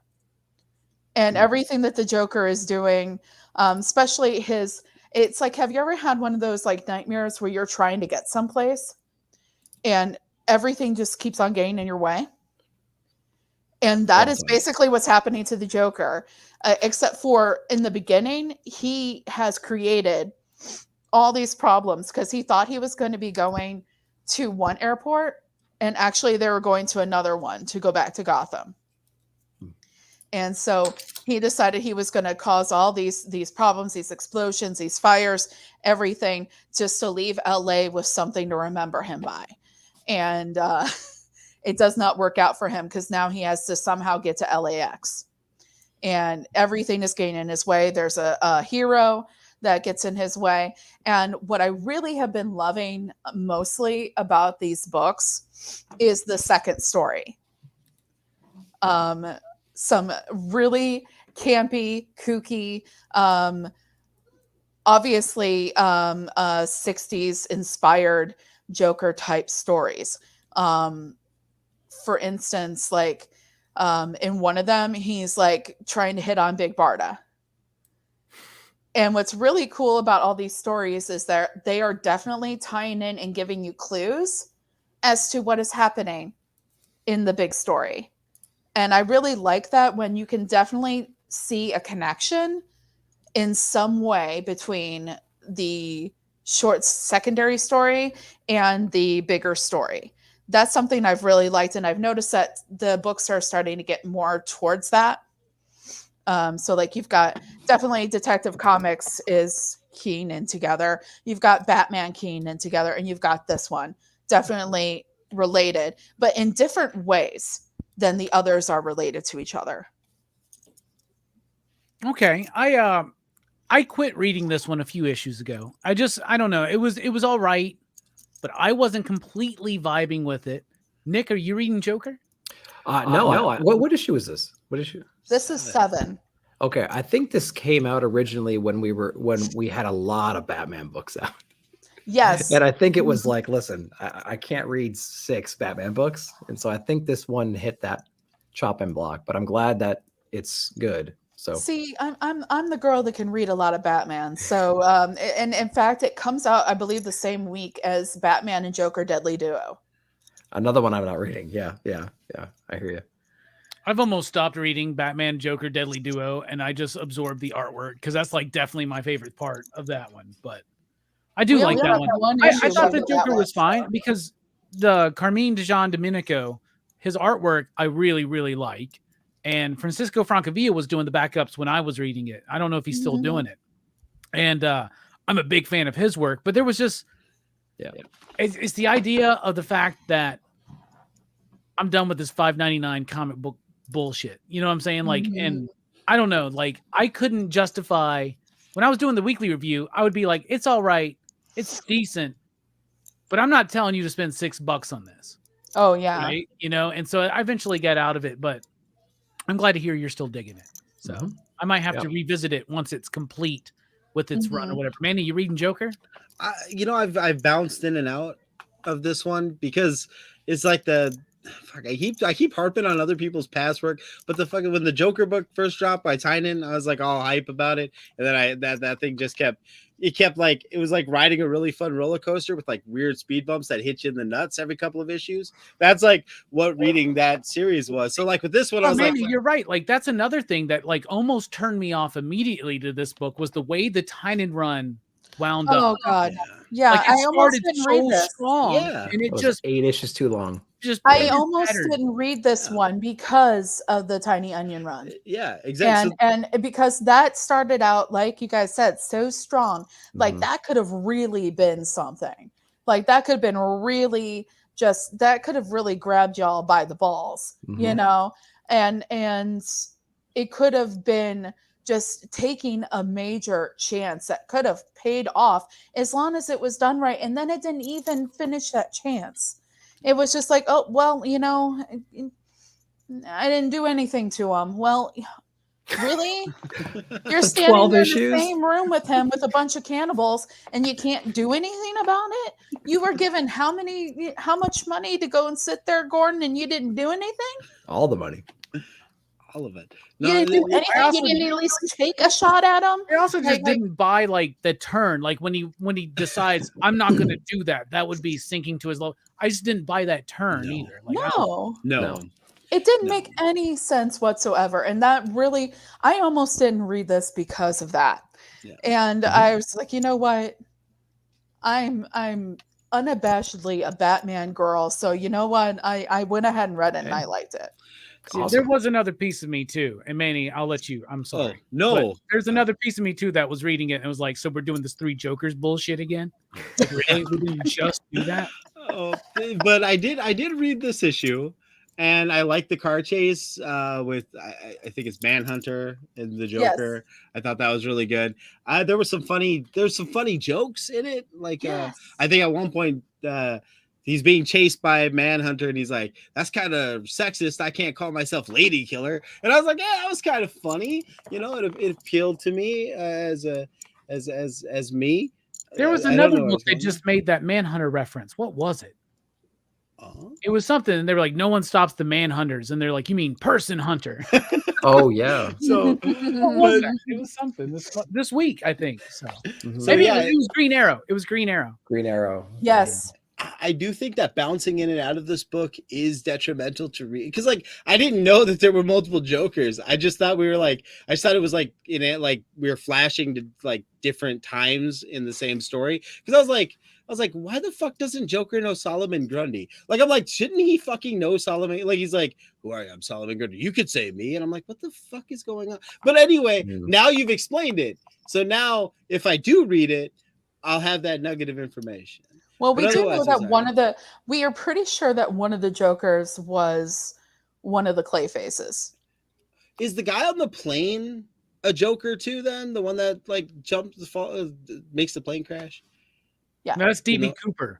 That's what I thought. That's what I thought. Because I was like, okay, because I was just trying to okay, that makes way more sense now. Now looking at it through that lens, I'm like, okay. And it's one of those things where it's like you also had this issue that was in Gotham, and we were pretty sure that was not like the actual Joker, because even Harley Quinn was like, you're not really the Joker, because he went and visited Harley, and Harley was like, you're not the Joker, and if anyone's going to know the Joker, it's going to be Harley. And it was this moment you're like, okay, I'm pretty sure this isn't the Joker, because the person actually showed compassion towards people in the hospital, and it was like, but what if it actually is the Joker, and the Joker is capable of compassion? But do we want to go that way? I don't even know if we want to go that way. I don't know. That's weird. Hero, him and Lex Luthor are going to be running the Justice League in no time. There you go. But I did like the Glass homage, at the end. She's like, she's going to drown him. And he's like, you can't drown me in there. It's only 4 inches deep. And I was like, you've never seen an M. Night Shyamalan movie. Oh, fucking, why do we keep reminding? Like, we're talking about stuff we like, but we keep reminding ourselves of things we hate. Glass is a piece of shit, too. All right? Everybody needs to stay away from that one. All right. Next up is me. So my next book is going to be, I think, the very first time I've ever spotlighted an Ahoy book here. Maybe not, because maybe when volume 2 of this book was out. But I'm going to, first of all, put out a warning, trigger warning, sacrilegious talk coming, I guess. I don't know. But every time I talk about this book on my stream or on my show, I expect certain amounts of comments. However, Second Coming by Mark Russell and Richard Pace makes my next one Trinity, number 1. Second Coming is a book. Here's the easiest way to explain it. I don't mean to shit on anybody's religion or beliefs. Okay. But this is what the book is about. The book is about this. What if God was disappointed in his son, Jesus?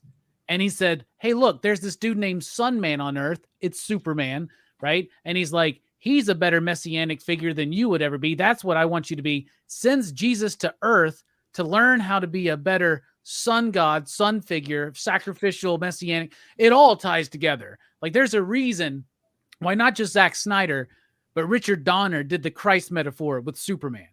Also, Superman, remember, died, was buried, and was resurrected. Anyway, so there's all kinds of stuff. We can get into that on another time, deeper Teen Dog Shazy type stuff.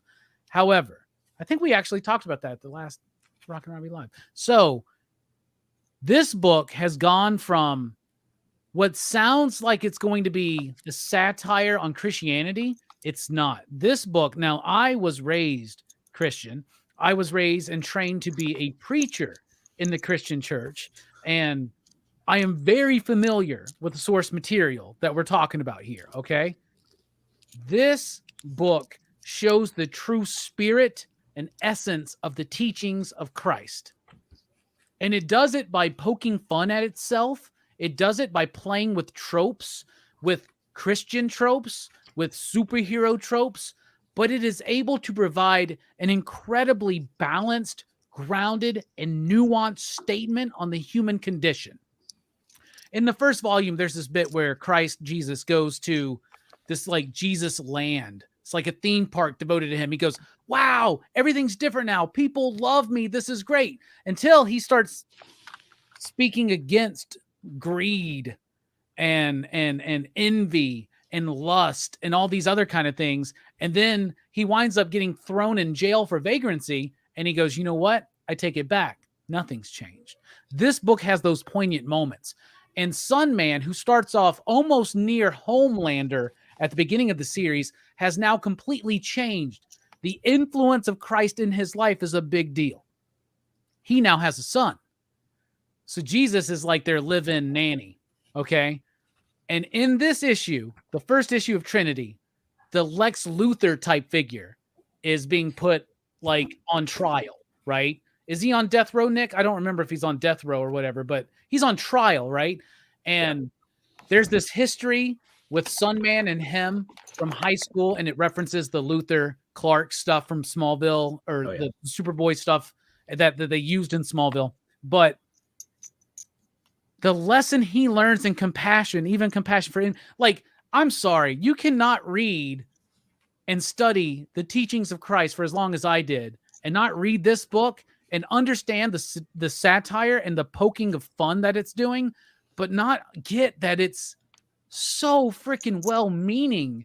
And it's like, what would the teachings of Christ actually be like if they were true, authentic, and implemented on Superman? And what change would that cause? I fucking love the book. I think it's brilliant. I think it's amazing. Nick, I know you read it. What do you think? Yeah, this is actually my introduction to this whole thing right here. So you had a lot of subtext, and all the things that you were talking about, they cover it in like 3 lines, which is just not enough. It's just not enough to like catch you up to the full thing. I didn't see anything in here that would really cause a whole lot of problems with anybody, but maybe it's the continuation of the first volume into here. What I thought was cool was our Lex Luthor type character. He actually goes back to like a school like reunion, like a class reunion kind of thing, and he's trying to like reimagine himself a little bit. He's trying to be like a good person. He's trying to not be the person he's always been, but like he kind of falls back into these weird ways, and he's kind of like this guy that everyone looks down to in a way. And I just like the commentary with our Sunstar character because he's there too. They kind of came up in the same graduating class, and I just like his perspective looking at him. He's trying to act all cool and stuff and trying to like flirt with this girl and things like that. But then everything kind of crumbles, and it's just kind of like it was like a redemption arc that never got there. He was trying his best to do whatever he could.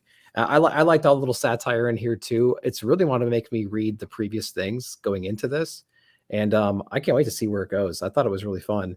Of a read for sure. So I'm glad I didn't have this on my radar until you brought it up. So I think my shop only had like 1 copy or something like that. Or I think I ordered it on a whim because it was Mark Russell.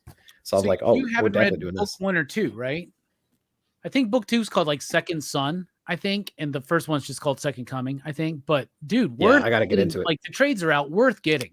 If you can't find them, just let me know, man. I'll send them. Yeah. I saw it was Mark Russell, and I'm like, click, pre-order. I don't even know what it's about. Yeah. Click, I'm glad you liked it, even jumping in at issue 1 of volume 3. Manny, you reading this one?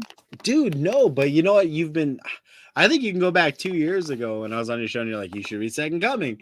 And I should. At that point, I hadn't had a lot of exposure to Mark Russell. If this is a man that can make me, Superman Space Age is one of my favorite books of his that I've read, and I'm reading a book about a redneck in space by himself. So if this guy can keep me that engaged, then it's definitely worth the pickup. So I'm gonna go do it. You got to read his Snagglepuss book too, as well as the Flintstones. Those books are really freaking good, dude. I hear a lot of people hype on the Flintstones, man. Yeah, the Flintstones is really good. What about like is it Scooby-Doo where they're killing zombies or some shit? Is there a version of that? Is that any good? Nah, it's okay. Oh, okay. Just keep giving. It's all right. It's decent. It's fine. But like out of all of that stuff, the Flintstones was a big standout. Snagglepuss as well. Another book of his that a lot of people liked was Not All Robots. Oh, love that so one. good. That's a good one. So good. The last issue I didn't like, but I love the rest. Yeah, the end got a little weird. But... Well, it just betrays its premise. It's a super smart political satire and social commentary, and then it's like, no, we're a fucking adventure book. Like, it's so stupid. But the other ones are good. He also did a Lex Luthor Porky Pig one-shot. Oh, that's really good. Where Porky Pig is like a hopeful, like come upper in LexCorp, right? And it's really good because Mark Russell likes to play around with a lot of social commentary and satire, and it worked very well for that. He also did the same thing in 1-Star Squadron, which was like Red Tornado and Power Girl in an office type situation. I like the Elmer Fudd Batman, so I think I'll like that, like Sporky Pig. Yeah, that one's a good one. Carrie, you reading Second Coming? No, I am not, but you've got me interested because one of my favorite books that I've read over the last like probably 5 years is Punk Rock Jesus by Sean Gordon Murphy. And I like the, if you want to talk about offending Christians, Punk Rock Jesus probably would offend them way more than what you're describing here. I love Punk Rock Jesus. Punk Rock Jesus that's the book that made me pay attention to Sean Murphy. Yeah. Because that book has a vision and it's got a rawness, not just in the story, but in the artwork as well. He's one of the best draftsmen out there. Like the way he draws architecture and vehicles, like nobody's got him beat on that. It's amazing. And Punk Rock Jesus in its entirety is black and white. There's no color. And just that that is actually one of my favorites when it comes right down to it. That is something that for a lot of years people were trying to get me to read, and it kind of propelled me back into reading comics. Was that one? Yeah. So the idea of Jesus having to go through the world as it is and discovering that the world is just history repeats itself in a circle would be very interesting to me. Yeah, you should definitely check it out. Everybody should check it out and not judge the book before you read it. Don't judge a book by its cover. Judge not lest ye be judged. All that other stuff. But every time I talk about this book, like I knew it last, I was like, it made the pick of the week, and I was like, I'm gonna get some comments, and I did. And I did. Oh, I'm surprised, honestly, because it's not. I mean, like it's got like a Buddy Christ vibe to it, but like it's not. I don't know. Guys, we're reading comics here. Everyone's on a spectrum of stuff, so I guess. All right, can't wait to see the comments we get about this now. Anyway, Nick, we're moving on. Carrie does not know how to talk about Jesus. I don't believe anything sacred when we're trying to make a point about the human condition. That's just me. Like no, you know what? The human condition is sacred. Exactly. Boom. God damn. Pop, pop. Boom, Carrie. Shit. All right. Oh, man. Nick, what you got, bruh? I don't know. I got a stack of stuff over here. I don't know where I want to go. You know what? It's a new book this week. Is that cool? No. Of course it is. Let's talk about it. I like this one. I got to think through it a little bit more. We have 8 Billion Genies. So, no, it didn't come out this week. It came out the other week. We just got it in the shop though because we had an image delay. I got to pee really bad, and I don't want to miss your thoughts, but say them slow. slowly. We'll just wait. No, you go ahead. Go ahead, bro. Go ahead. Don't wait on me, man. So, I actually enjoyed the ending of this book because I tried to think like where could this book possibly go? And if you haven't been catching up with 8 Billion Genies, essentially when the population gets to be 8 billion. Everybody gets a genie and everybody can make one wish. They go over some rules about how certain wishes like interact with each other, how do children's wishes work, things like that. Like they have to delay that wish until they're mature enough to really understand what they're doing. And so basically we follow this band who's in between gigs right now. They're at this one bar like in Wisconsin or something like that. I can't remember exactly where, maybe it was Michigan or something like that. And these genies pop up and all hell kind of breaks loose. People wish for, unfortunately, like mass destruction. Some people get powers all of a sudden. Some people turn the moon into like an old man with a beard, and some people make the world a square and things like that. Really weird stuff. But also there's like dinosaurs around and people are really kind of ripping into each other. But what I liked about the structure of this book was it's 8 issues long, and it's like the first 8 seconds, I think was the first issue. Yeah. And then it was like 8 minutes, and then it was like 8 months, and then it was 8 years, and then 80 years. The last issue I think was 80. This one's 800 years, right? Yep. And so now we're 800 years after everybody gets genies, and not only are we just following that, but we also follow like this population chart in the very beginning where it shows human population, genie population. And so every single time we get an issue, first off, the world aesthetically is different, but also these counts are dramatically different. So like you go from 8 billion to 7 billion in one issue. So it's like somebody wished for 100 billion people to die instantly, something like that. So we follow these characters through their journey in this weird world. And I just loved how the story kind of unfolded. And as I'm going, I'm trying to figure out like, how does this book end? You know, like, where do we go in 800 years? Everybody that we've known from the original issues, they're going to be dead. And that was as evidenced by like the last issue, because we're 80 years into the future. Everybody was pretty much wiped out except for a couple people. And we learn why they weren't wiped out. But in this issue was really strange because it's the last issue, but this is the explainer issue. This explains everything about the genies, what their ultimate goal is. It explains like the resurrection protocol almost that they have as genies as well. We learn all about the bartender. And then we actually learn what like the ultimate perfect wish is. And they set up what that perfect wish is throughout the entire issue. When you have this guy living for so long, witnessing all the different desires of like the human population. And the ultimate goal basically is like, no one's ever fulfilled with anything. Like no matter how successful you are, no matter how much you have, you're never fulfilled. And that's kind of like, we talked about human condition. That's exactly what it is. That's like driving change all the time. Is like, what do I not have that I really want? And this book finds the answer to that. And I thought it was handled beautifully. So, I had no idea how this book was going to end, but I was totally satisfied with how it ended. And I just love the structure along the way of these eight issues. So I thought it did a great job. And one of my favorite things about this book, Nick, was the structure, right? First 8 seconds, first 8 minutes, for whatever the hell, right? It keeps going, right? Okay. The last issue, I was like, wow, this is bold. They went like so far into the future. They wrapped up so much. I was like, how powerful is this ending going to be? Man, the jury's still out on me on this one because it was an exposition dump is what the final issue was. It was like, oh, by the way, since we didn't really explain everything, here's what really happened. But it does feel, when you look at the whole thing overall, like one of those kind of stories where it's like, and remember, kids, this is what really happened, like a Scooby-Doo episode or something, but like old school movies do this kind of thing, or old school, right, like short fiction, pulp fiction and stuff will do that, where you have a thing, it's a mystery, and then the whole third act is almost like a big explanation of it, right? So that was fine. I love the explanation, all that stuff. It was so weird structurally. I don't know how this is going to read as a whole because of it. Like, it worked. I'm almost fearful that this is a book that works better reading it single issuely, like as it's released, than it will be as a collected edition. The other thing is this, and I know you don't want to spoil it, but this is a little bit of a spoiler show. I'm just going to say this. Okay. So the answer is love. Well, no, not necessarily. But I mean, that's basically it. It's like a Care Bear stare ending, and it's kind of fucking cheesy. No, like just a it is. Right? But I'll say this. The entire journey through our bartender / previous genie winner, right? We're gonna get into spoilers. Sorry. The entire thing there.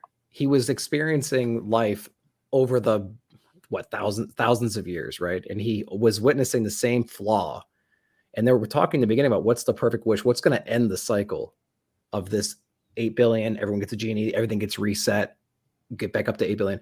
What's going to reset that? Well, what's going to reset that is it's not necessarily love is the answer there. It's that love.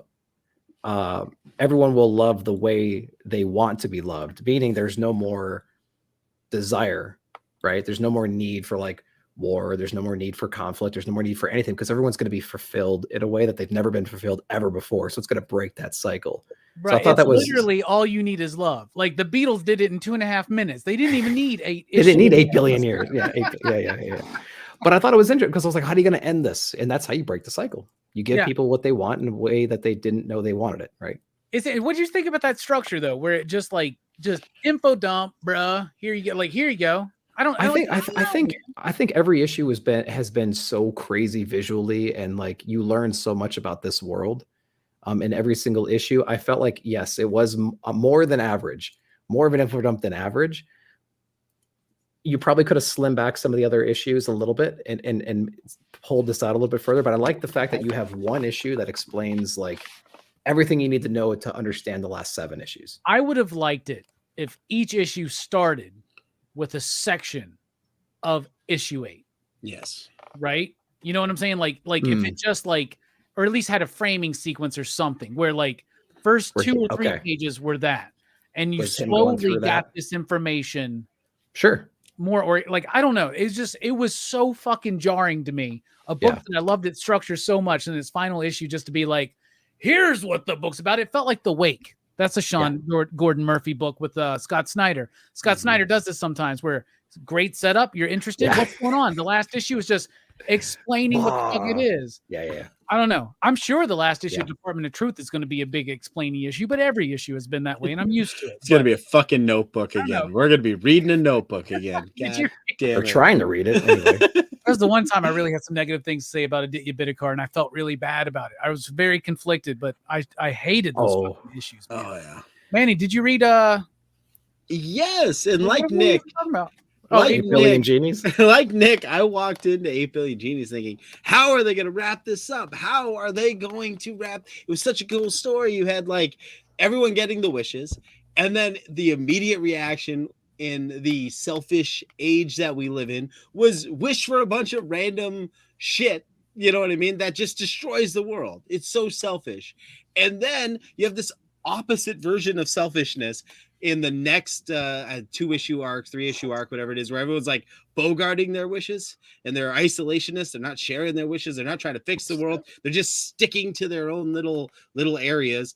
And then the next generation of kids, they don't even care about their wishes. The isolationist people move on, and these kids are just living with their genies. And I was like, how are they gonna top this? And Charles still sat down to write. And he's like, I don't fucking know either. So then he just went back to the bartender. And that was cool. It's just I was like, I kept waiting, and then the lady walks into the bar, orders a drink. I don't know if anyone else listens to country music, but anyway, she does that, and they're 2 characters we know, but it's supposed to be like 800 years. They're like trying to backward explain it with like, oh, immortality, and the one girl's doing the genie thing because, you know, her face would be wrinkled as it was. She couldn't do teardrops, so she did genie faces on her arms like a prison tattoo, and it was okay. It was good. I like, at least we stuck with characters we kind of knew, but it kind of defeats the premise of 800 years. He could have just went 80 years and we could have had the exact same ending because the girl would have been, you know, an older person in her father's armor, and the band lady still would have been an older person.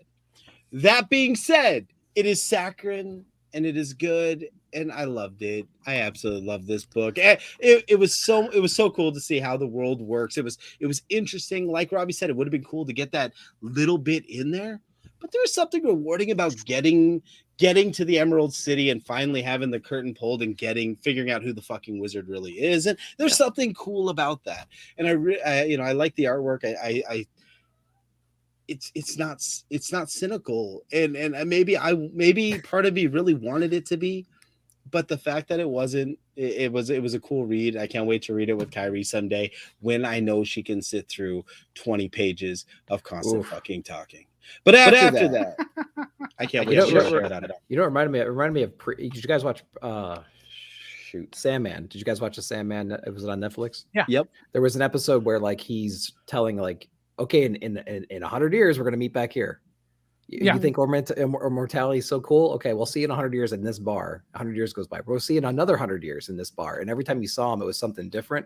Mm-hmm. He was like a rich guy. Then he was a poor guy. Then he was a whatever. And he was whatever. There's a scene in here where he's like, well, I was Genghis Khan. And then I was some Shakespeare. And then I was Dracula. I was Dracula. And then I was this. And I was that. And like, he's been all these people. And I was just like, oh, that reminds me just of that. And I totally gave a pass on all that. I was like, I don't care. That's pretty cool. I loved it. It was cool. Word. Carrie, you reading this one? No. And honestly, it just from you guys are like talking about it and you're so excited about it. But then I'm sitting there and like, so basically it was all this build up to just, you know, info dump in the last issue. I'm not sure about this. I'm not sure, but you know what? I will probably read it. Great journey. The journey is worth it, and I don't know if I made this one of my top 20 books of the year last year, right? Mm-hmm. Before I even saw the ending, and it was that good. It made that much of an impression on me. It is a very well done comic. I am just curious about that last issue. How does it end? Otherwise, fully digested it though. How does it end? Like that was my question every issue. I'm like, how does this book end? I thought it would end with the fucking. I don't know. Yeah. You know what I mean? And you know, I so don't it's know either, like, man. yeah. So Is it possible that maybe it could have just ended without answering those questions? I just wanted Mephisto to show up. In for.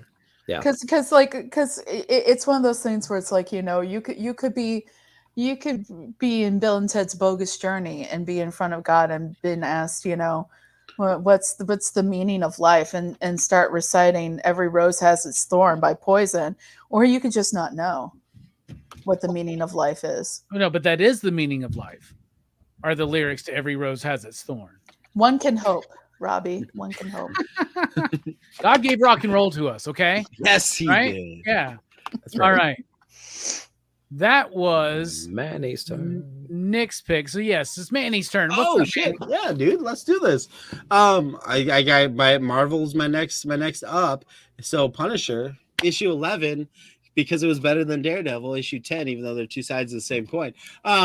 I love the journey. Like, I was so like, this is probably one of the first times I'm reading Punisher where I'm like disinterested in the current storyline. Like, I really loved the shit with Maria in this book. It was so good. The flashback stuff was so good. And it does play off of what's happening with the heroes. But is it crazy that a flashback about a failed marriage and somebody suffering from PTSD and the failure of two humans to connect was so much more interesting than fucking Moon Knight, Doctor Strange, and Captain America fighting a super-powered Punisher? Like that is the power of like that flashback story. It's so good. Now, of course, the big thing at the end pulls you right back into the current story and you're super excited. But I think that colored my experience with Daredevil this month, because it did feel like Daredevil lacked that emotional core that you got with the Maria story when he's telling something very similar. I think Spider-Man was the artwork infinitely better in Daredevil. The Spider-Man stuff kind of parallels because they have a history together, and of course the Elektra thing, getting arrested for the murder of the president or the hell. That was all cool, but it still lacked that I don't know, something so fucking relatable on a human level, on a base level with what's happening with Maria. And Punisher 11, which I forgot is the book I'm talking about, not Daredevil. So Punisher 11, super good, super cool. I didn't like the blood coming out of his mouth and stuff, like that red shit. I don't know what that was. It didn't look like blood. It didn't flow like blood, but that's it wasn't the demon. It's Lamagra. It's right. Lamagra. That's what it looked like. It looked like shitty CG from the fucking 90s.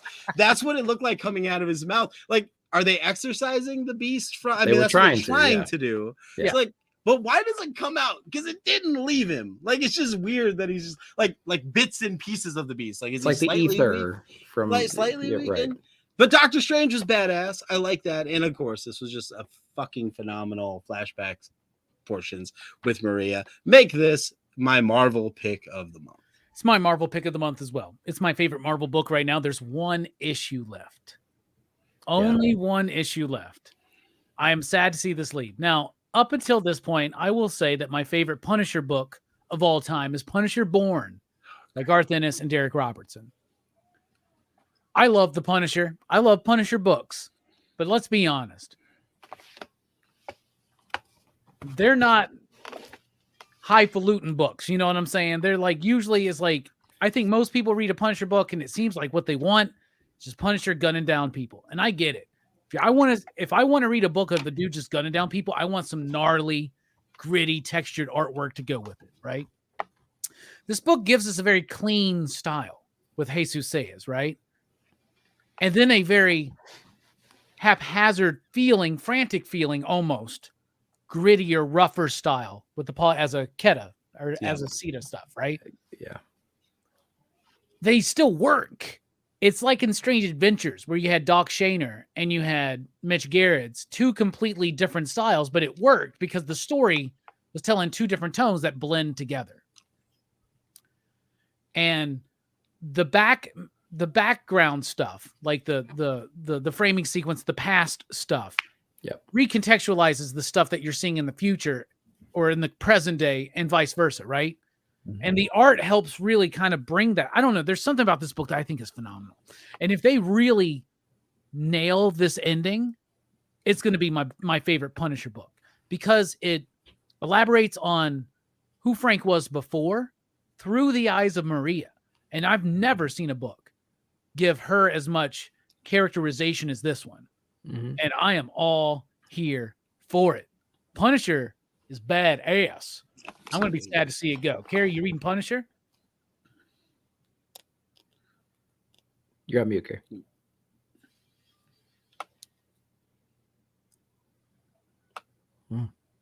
You're still muted, Carrie. Damn it. Sorry. No, I am not reading Punisher. And it's really funny because my boyfriend is sitting in the chat like, I really should have stuck with Punisher. And we literally read like the first one and then didn't read any more of them. But I am like really concerned because Billy is mentioning in the chat that Maria asks for a divorce. Is that in the book? They just revealed that like on the day she had asked for a divorce or was going to. While they're at the park. Yeah. What? Mid-sentence. Wow. Mm. You know, it's okay because sometimes love just ain't enough, as Don Henley said. You know, and but wow, that's crazy. That's crazy. But it's an earned moment, though, to me, like throughout the book. It's that's what I was going to say. Moment. Yeah. It's not out of the blue. It's not like we're rewriting history here for no reason. There's a slow build up. Like Robbie said, there's probably never been this much Maria voice. I haven't read all Punisher, but like I can't imagine there's much more books, not many books out there that has like that much Maria voice in it. And it's incredible. I liked it a lot. So you kind of saw it coming in a way. She was kind of falling in love with him again and again and again, right? Like she was uncovering things about his past and like falling in love with him here and there. But then she had this dark, quick decline when she finally realizes like she's never going to be enough, you know, and he's never coming home, whatever home is. One of the reasons why I love Punisher Born so much is it makes the case that Punisher was born before the murder of Frank Castle's family. Yeah. And this book's going even further than the war because Punisher Born saying the war did it. This one's saying that no, New York did it, or there's something else inside of him. Yeah. And the He's had a taste for it since he was a kid. Somehow. Yeah, and the beast is representing that seed that was growing right in him, and how it was affecting Maria. And man, I love this book. And Billy, I don't see any politics coming through in this book. That's just me. Like, you know, and you know, we read what we read. We all get out of what I can't imagine what we read. You know, I don't. Here's the thing about politics and writing. Politics is based off so much lately about how someone feels about something. We, whether you want to admit to it or not, most of the American public specifically are issue voters, like specifically. And if you want to, I mean, that's at base level, we're issue voters. Like we will disregard a lot of, things about a certain person as long as they say they're going to vote or present themselves in a certain way. The thing is like, you also have to realize that because we are all issue voters, it all means so much to people. And writers are never going to be somebody that can separate themselves. Good writing comes from what people feel. And that's how people connect to what they're writing. You're never going to have a writer that doesn't put part of themselves in what they're writing. So if you don't agree with somebody's politics or what have you, the thing is like, that's just not for you then. Because as a writer, there's never going to be anything that I write that doesn't have part of me in it. Well put. All right, moving on from the Punisher politics talk. But I really like that. Thank you, Carrie. That was nice. Mm-hmm. Carrie, what's a book you want to highlight?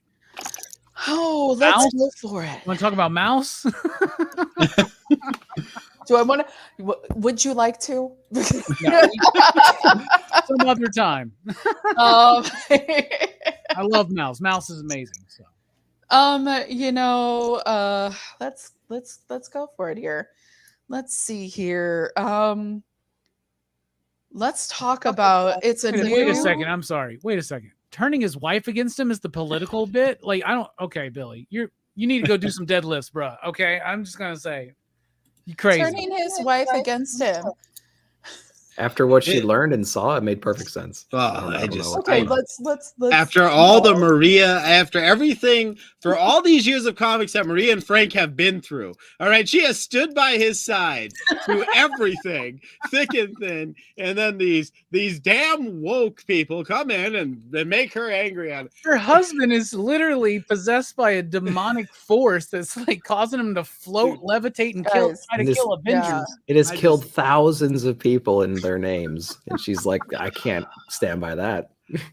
I just love that in both of the runs Robbie's been talking about, whether it's Born or it's this run.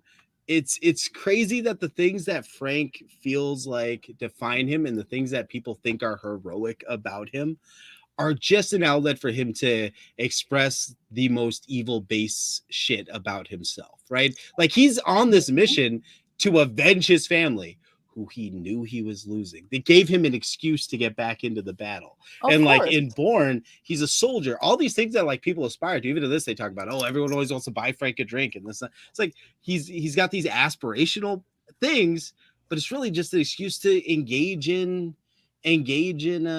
fucking the bad behavior that's just been intrinsic to him since he was a kid. We also have to look at the fact that pulp culture wise, the Punisher and what the Punisher represents to a lot of people has become much bigger than the Punisher in of itself.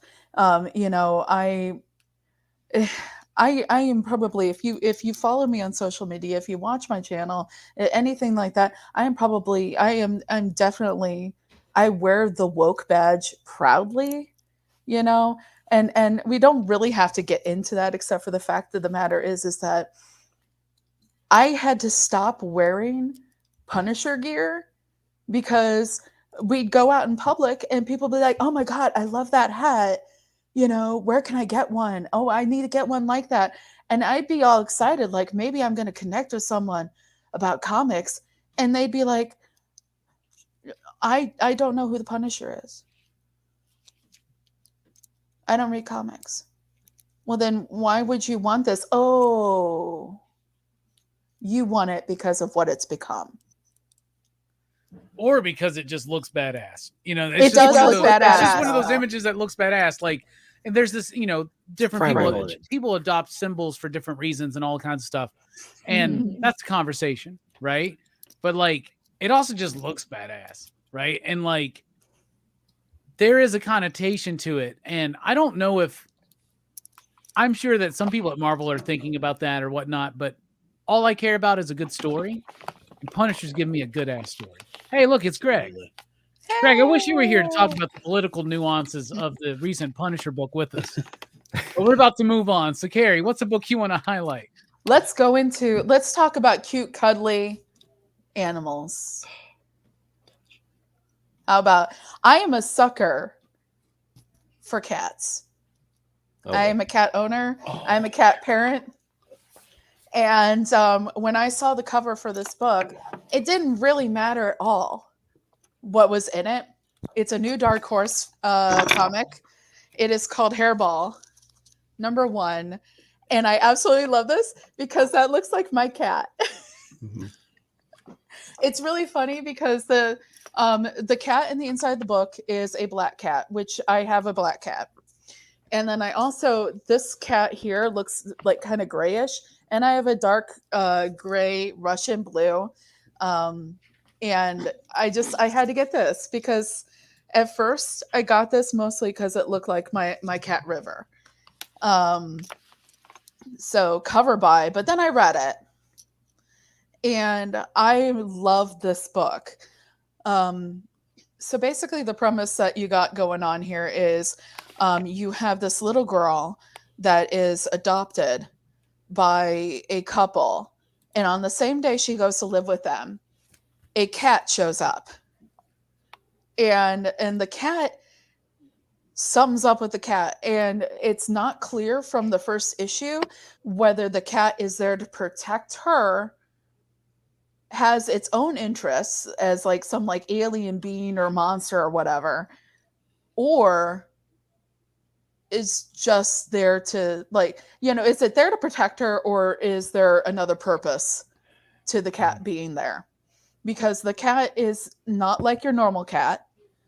But when the cat once has these like worm-like weird beings come out of it, it comes out in the form of like a hairball. And it's gross, but it's cool. Mm-hmm. And so the family, there's like all these kind of like psychological things going on. The family, it's a couple that really probably shouldn't have been parents. And you have this little girl that's just caught in the middle of it, and she can't decide whether Beastie is her friend or Beastie's the problem. And right. I'm really scared that this is going to end up being one of those books where the cat gets killed. I'm not going to like that, but maybe I will, but I won't. Depends. Yeah. I always follow everything Matt Kent does. I'm a big fan. And I was digging this, and Tyler Jenkins and Hillary are doing the artwork, right? Tyler and Hillary, I think. Okay. Mm-hmm. And this is probably some of the best work I've seen from them. And they did Grass Kings and King of Nowhere, right? Was that the W. Maxwell Prince book, wasn't it? Right? Wasn't that W. Maxwell Prince? Twas. Yeah. Okay. So I like their work, but I think that this is some of their best stuff. I'm a big cat fan. Matt Kent, the Jenkins on a cat book. I'm down. I'm going to read it. I was reading it and I was honestly like, I'm not liking this book. Not really. It's okay. It's kind of ambiguous, but it's also kind of obvious. And I don't know. It was all right.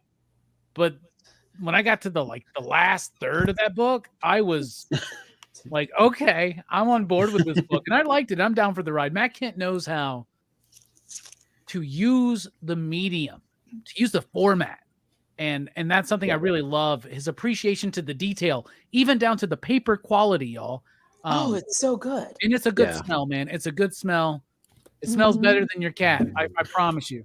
Actually, probably not. My cat smells. It smells better than the litter box. I'll tell you that much. It smells better than the litter box. What do you think about this one, Nick? I love this book. First off, Brian would be proud because we had a Matt Kent book on this month. So props to that. I like the composition of this book a lot. So okay, there's a lot of things going on here. There's this family dynamic, which I liked a lot. This is like when I was reading this book, I was like, this is what I wanted the closet to be, but the closet was just too. Man, it was just too rough. Stupid. That's what it was. You can say it. You didn't have a fucking ending either, man. Yeah. So when I'm reading this book, it's like it's kind of the same vibe, right? It's like this highly dysfunctional family, this mother, father who are just not really getting along. There's this kid who's experiencing this whole other thing right now. What I loved about this book was like the progression of it, the arc of it, of this one issue, because like we had this kid who is sunshines and rainbows, man. She's arriving at the doorstep. She's so happy. Everything's going on. And then this cat gets into her life. And there's a lot of like metaphorical stuff. And there's probably some things I just don't quite know yet. There's like this cat becomes part of this child by biting him. And there's this weird like growth that we talked about just a little bit. But ever since that moment, now we're in therapy. And this paneling right here is really disturbing to me because there's no borders.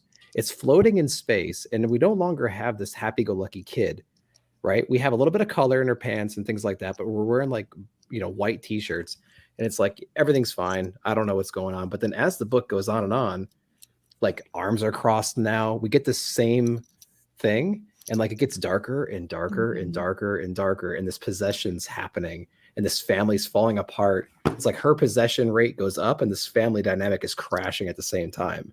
And that's just cool, man. It's a cool way to like build tension over a single issue. And I was enamored by that. So I thought that was really cool pacing and storytelling. So I can't wait to see where this goes. Speaking of enamoration, which I think I just made up that word, maybe. Manny, what do you think? Dude, this book was so good. I'm for those of you who don't know, I'm a father of an adopted little girl from a meth addict mother, and I do respite care for foster children here in Minnesota who often have issues. And I read this book from a different perspective, right? There is there's a lot of people out there that have kids thinking that's going to fill a void in their marriage and in their lives so they they jump in with both feet, and foster care seems like an easy way in. And it's difficult. It's very difficult. You will quickly see the flaws in your marriage and in your personal life and things the minute you jump in. These kids need so much love and attention, and they need something that most of us are not qualified to provide. Looking at the story of this little girl, the things that she's gone through, the way that she has to deal with her adoptive parents, what she says to the therapist is heartbreaking. Mm-hmm. And it's stuff that I know has probably been said, about me at times, because it is a very difficult struggle. So I saw the parents as antagonistic as they are to be in the story and in the narrative. I also saw them as people that, I can see aspects of myself in. Mm-hmm. So it was interesting that way. The stuff with the cat, I think is really cool. From a creepy monster perspective, I think cats, they're I think they capture us in an occultish, mystical way, like in our imagination, 100%. Right? So I think that's a great character to have. I also think that it's probably has nothing to do with the cat. I mean, structurally, story-wise, I think that what we're seeing a child rationalizing the fact that her new adoptive mother, this life that she's been thrust into, is having an affair with her therapist, which is causing this coldness to the therapist. She's reacting and pulling herself out of that. She's detaching, if you will, from the therapist, and that's why everything seems real cold in one note. I think the mother poisons the father, and I think that we're seeing her rationalize that by the cat. So I don't think that it's as supernatural. I don't think it's going to end up as supernatural as it is. And yes. I might be 100% wrong, but this book has so much to it. And again, I love, like Nick brought up, the fact that we're getting these isolated, when we see the girl and the girl is talking, the only time we really see her talking, it's so cold and so isolated and surrounded by darkness. And when we get to the climax of the story, where the father is choking on the hairball, he's also in that Panelist black void. Yeah. You know what I mean? I think that there's some really, really cool visual things happening in this book. I really, really loved it. It was, if I had not been lazy about reviews that week, definitely would have been my pick of the week. Yeah. I think that it's based on what you're saying, it definitely makes it seem like rather than it being like a monster horror, it's kind of a psychological horror. Mm-hmm. Yeah. But I don't know, when that cat's eye goes sideways, fuck, start happening. I'm just saying. It could be both, It can be both. Hey, it'll be good either way. Matt Kent, man. Yeah, just look at horror movies in the 80s. It can be both, right? So anyway, no, Hairball's great. And yeah, Brian would be very, very proud that we all just gushed over a Matt Kent book. So there you go. This is why we love the monthly reviews, because we're able to dive deep. We're able to have these conversations that we should all be able to have every week at our comic shop or online with our friends, but not everybody's as into comics as we can be. So that's why we're here each and every month. And we want you, when voting opens for the third annual CBC Awards, we want you to vote for us for best collaboration. We want you to nominate us, and then we want you to vote for Blame Fable. Yes. Okay? We just want to be nominated again, but we want Blame Fable to win. There you go. Absolutely. That's what we want. And everyone write Brian LCS, who's a great guy. I love Brian. Breakfast with Brian, great show. If you're not watching it, make sure you do. 411 is okay, depending on who's on. But Breakfast with Brian is great. Go and let him know that we need more IG categories. Definitely need more Instagram categories. Hell yeah. And I'm gonna put this out there. I would like to be nominated, and I would like to win. Nothing wrong with that. That's a winner spirit. Mm-hmm. Yeah. I am, by the way, I noticed that this time they're doing funniest comic book YouTuber or some shit like that. I don't know if that's something I want. And I know I'll never win best hair and mustache or whatever the fuck because of like people with giant beards, but y'all, this hair, It's I not gotta bad, tell guys. you, Robbie, maybe you'll get that best hair. You never know. I mean, Yeah, I would like that. Lifetime Achievement Award would make me feel very old, and I don't want to do that. So I'm not a Bueller yet, not yet. Anyway, we're moving on. It's time for the rapid fire segment. So very quickly and briefly, throw some more recommendations out there, Nick. Oh, good Lord. Okay. Let's see. I teased you guys Death of Power. It's actually came out last week of last month. I looked at the solicitations. A cool little creator book, reimagination of the death of Superman, extremely graphic as seen on Cartoonist Kayfabe, so you can check them out. And my buddy brought one to the expo and let me look through it. And man, I got to get one. He also brought the Batman book that they had been talking about or something recently. I forgot what it's called, but I took a picture of it. And that is the most insane fucking thing. It's like a hardbound French release because there's no the copyright and shit. But it's a weird Batman, but there's a lot of dicks in it, man. But it looks awesome. Well, there's one giant one in this one. So. Yes, there is, man. May or may not be Doomsday. Wait, doing this. We get male nudity in a comic book as opposed to just female nudity. Oh, it's worse than that. You get penetration. You get all kinds of stuff inside this. It's all. You get death by dick is what you get in this one. Yeah, and then you get. Yeah, you get all kinds of stuff. Oh, he's writing a sequel, Robbie. So pay attention to his stuff. He's doing like a resurrection of Superman or something like that. So that's gonna be cool. I hope the dick comes out first. It's gonna be. We all do, Robbie. We all do. It's gonna be in there. The Forged issue number 2 from Rucka. This was another great book, an extension, or obviously a continuation of the other issue. If you like Ripley kind of characters, like Mech Suit Ripley, squads of them, kind of patrolling around, being complete badasses, working in their squads, traversing alien terrain, just trying to survive crazy explosions, monsters. Conspiracy theory kind of stuff, like who just hijacked our mothership? Why are we stranded on this planet? This is a really cool book, oversized as you might be able to tell, and it's a very, very cool book. Recommend that one as well. I'm going to start plugging a bunch of other stuff. Monarch issue number 3, really cool explainer issue, like 3rd issue style. We get an explanation of our main character, why he was sent to Earth, some of the relationships that he built on Earth, things like that. And he's realizing he really can't be part of this alien race. He has to go save the people that he's lived with, that has supported him and that he's grown with. And so this was a really cool issue as well. We talked a little bit about it. Superman Lost. We have issue number 2 over here. I like this one because it has vibes of Supergirl Woman of Tomorrow. Sorry, Carrie. It has vibes of Supergirl Woman of Tomorrow because he's like, in all these foreign lands, he's actually telling the story about, like meeting these aliens and talking to this guy, this like gardener who's showing him how his planet works, things like that. Art is spectacular in here. I think this is a cool, like slowed down pace, but we have a lot of cool stories that we're building inside of Superman Lost. We had a lot of Superman talk today. And then last book I'm probably going to touch on. Nice shirt, by the way, Nick. Hey, it was very timely. Last book I'm going to touch on, because we haven't touched on it in a little while, is actually Saga 63. So Saga's doing some amazing stuff again, and they teased us with like the resurrection of a very main character, and then they kind of took that away, but then they brought it back inside of this issue, and they also revisited some other characters that we know and love throughout the series. And then in classic Saga fashion, man, they had a crazy good like ending splash page, which got me super excited about like a certain character we've come to know and love, his like maturing of power and things like that. So I'm loving that one so much as well. So I think I'll cut it there for the rapid fire. Nice rapid fire. What about you, Manny? What you got, bruh? I didn't label these, so let's all be surprised.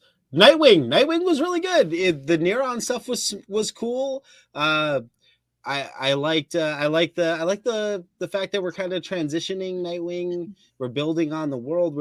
We're fucking not doing Heartless stuff for whatever fucking reason.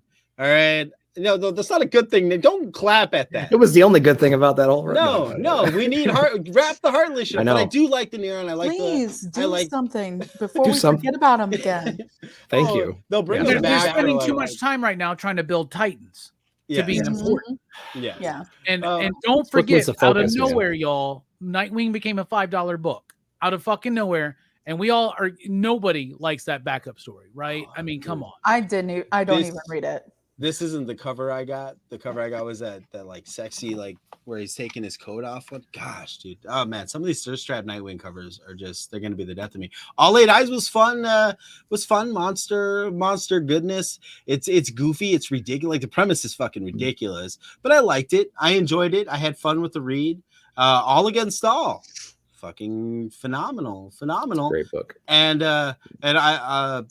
I don't know. Do we have to talk about this? Because we haven't talked about it. It's really good. We haven't talked about it, man. But like, real quick, if we can just go through this real quick. Let's just do this because it was on my list.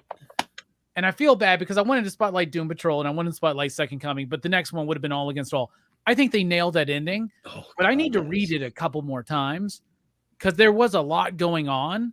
But man, it hit structurally, it hit thematically, it hit through the characters. Like it fulfilled everything. It like fulfilled everything perfectly, and it did it in an unexpected way. I really loved the ending of All Against All. Dude, that like just that little line of dialogue when he goes, you know, in the flashback at the very beginning when he's like, we always have to do things from behind the glass. It's like this added a whole nother layer to something that was already very layered and complex, and I fucking loved it. I loved it. I don't know what she did at the end. At the end, I don't know if when the snakes are coming through the door thing, did she just intentionally let them in, or are they just leaving and that's what they do? Because I got some very like Stephen King thinner, like white woman from town twist things for like the last little panel, you know? And I was like, did she just do no? I don't know, but I fucking loved it. It was so good. So good. The Flash, the Adventures in Babysitting thing was cool because I feel like it is Adventures in Babysitting, just without Thor. Yeah, it was really good. It was like it was because I thought this would be like a lame duck session. We know there's only a few issues left of the Flash, and I was like, well, okay, well, they just blew his load on the fucking 1 minute war, and that's done. So what are we gonna do? And I thought this was a cool place to go. We had fun stuff. Does this mean Super Sons is in a different dimension now? Like is that just a different multiverse now? Is that what we're supposed to understand from this issue? There's no longer just 52, bro. We're beyond the infinite frontier. We're in the true birth of the infinite multiverse, right? So DC only remembers that when they have to, Robbie. Exactly. Everything is everything now. So it's like, but that was cool. That was cool to see them all interact. You know, and it's just it doubled down on what this run of the Flash has been, which is this really cool Flash family story, and the fact that everyone's getting their time to shine in these last few issues. What easily could just be, you know, winding down until we get the next version. Spurrier is good, right? I know, and I'm pumped because I like Cy Spurrier. I'm a little nervous because he's like the Flash is going to be traveling on his own. It's like, well, no, but that's like what we just did. I don't know, but he's going to be like metaphysical and mystical. He's going to have an accent. I don't know. Everyone's getting British. I kind of like it, and I'll tell you this.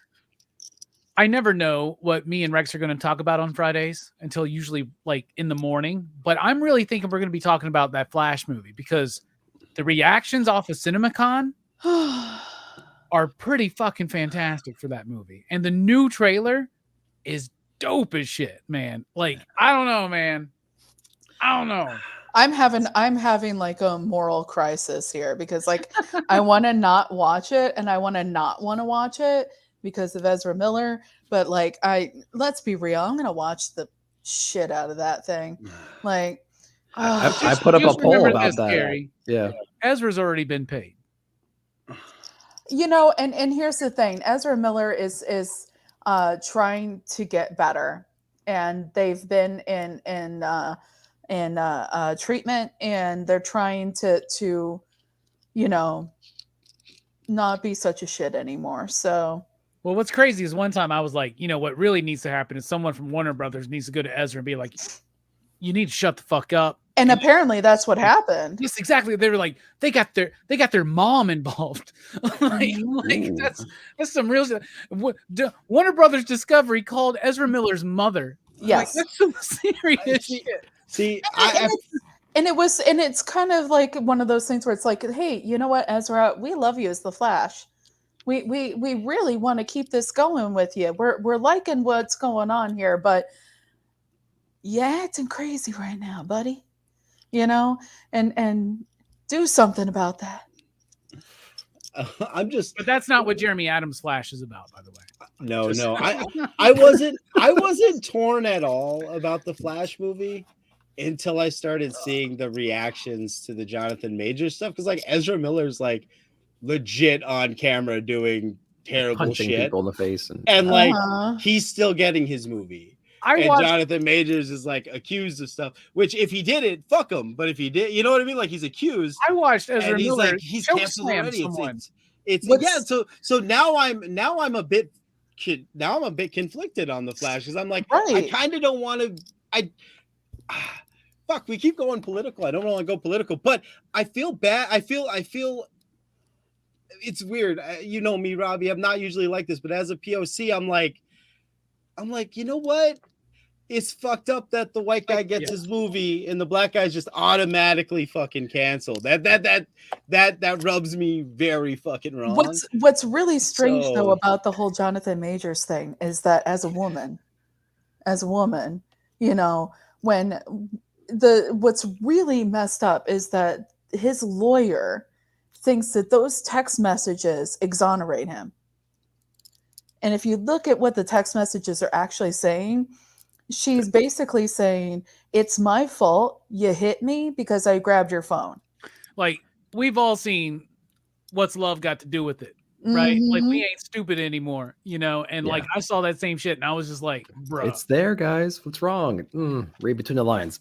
Come on. Mm-hmm. And she thinks that exonerates him. And it's like, no, it actually proves. This is some goddamn Rihanna fucking Chris Brown bullshit again. Exactly. Pissing me off, man. Exactly. Right. And what else you got, Manny? Can we? Yeah. Oh, last one, because Kyrie's gonna watch this and she's gonna be like, "You shouted out fuck like 17 times, but you couldn't even say Kaya once." Oh my gosh, dude! What a great book. Oh, dude, and it's this new art. Like the new arc is just as exciting as the last one. Like I'm cynical on second arcs when they're like when it feels like the last one had like a perfect ending. You know what I mean? I'm like, oh shit, they're gonna drag this out until fucking Cartoon Network or somebody picks it up. And this does not feel like this. This feels like a logical extension of the story. It feels like it's got just as much love, care, and craft into it. I love what's happening with Zothon in this. Oh my gosh, I love it. The art's so kinetic. It moves so well, so fluid. I fucking love Kaya. Kyrie's loving Kaya. And I love also about the new arc, I get to choose some new voices because my voice for the priest over in Goron Village was horrible to try to remember every week or every month. So this one, mwah, love Kaya. Wes Craig is killing it on Kaya right now. What about you, Carrie? Rapid fire. Let's go. Let's play to the crowd in the chat a little bit here. Something I just got today, just read, and thank God DC is giving us some variety here with the Green Arrow. Yeah. Okay, so what's great about this? Let me tell you, it's setting up the next story. It's telling us what happened to Ollie from Dark Crisis, and it's got the feels as well because, oh my God, Shoes reunited with her father. Guys, if you're not at least considering shedding a tear at that moment, I don't know what's up because I've been reading Catwoman and where we know that she, you know, came face to face with her mother and her mother didn't realize it was her. And then you see in Infinite Frontier in all that stuff. Him realizing his daughter is still alive and is out there and he knows where she is. And now we've had this culminated right now, right here. And for those of us who had to fucking read through and deal with shit like A Cry for Justice and fucking Heroes in Crisis, finally everything is redeemed. Finally. Hey, you know what? I did like Heroes. I like Heroes in Crisis. I did like that. But they've gone through like back-assward ways to undo everything that happened in that book, by the way. Like 5 different people have come in and went through fucking hoops to undo everything that happened in that book. I'm just going to say that. Yeah, but anyways, okay. Next up, we've got. Oh, who doesn't love Barbaric? That's Seriously, Barbaric number 3. I love it. Owen is in hell, and his friends are trying to get him out, and he's trying to get out as well. And the froggy guy, wow, I love the froggy guy. Yep. But it's like even like a couple issues ago when Owen gets to ride on his own dragon. That's pretty awesome. But anyways, I've been loving Catwoman. Catwoman's been really great. It's been doing this whole noir type thing. And then we also have this, a few issues where Selena Kyle is in prison and she's getting her own girl gang together. I love it.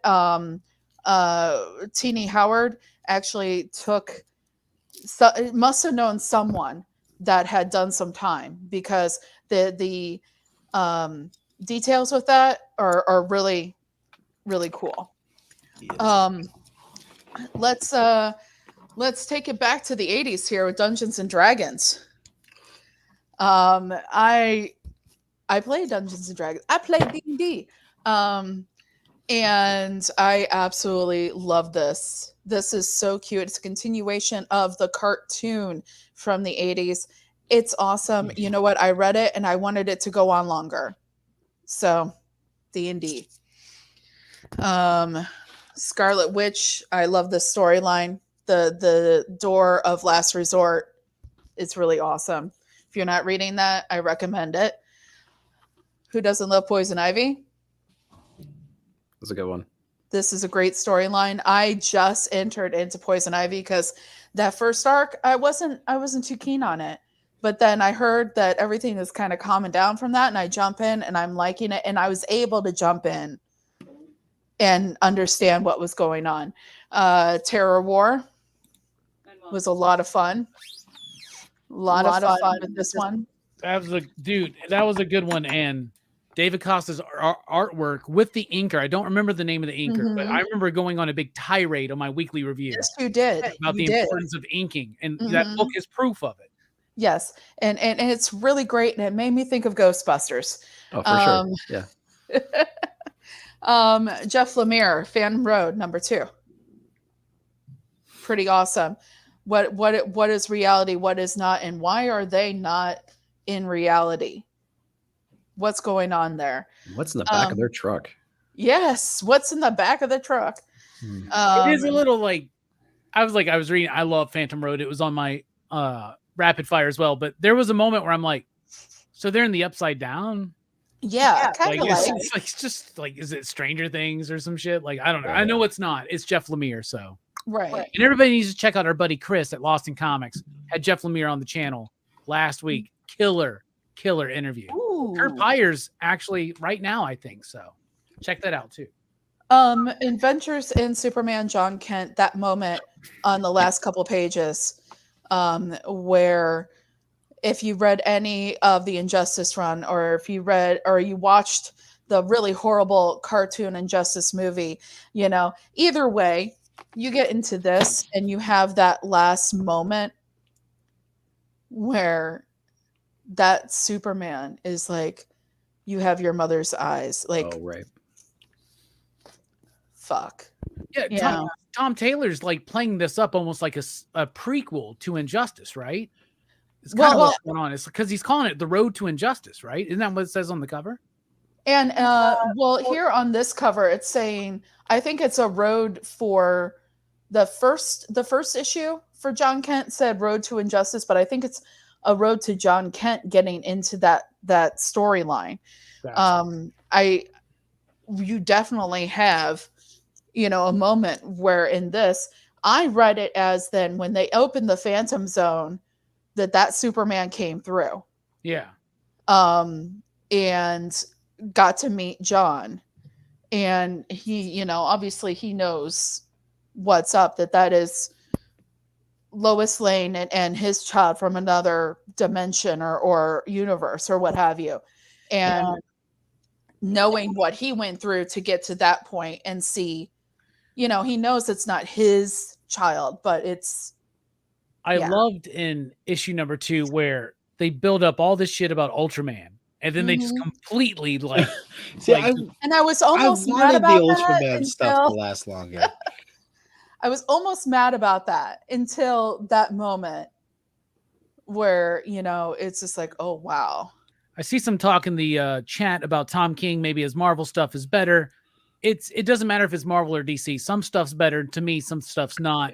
Yeah. Human Target is fucking awesome. Mr. Miracle is awesome. Omega Men is awesome. The Vision is awesome. And those are the ones I would really recommend starting with. Some people would say Supergirl, and I would even say Strange Adventures, even though I feel like there's some things at the end I didn't really like.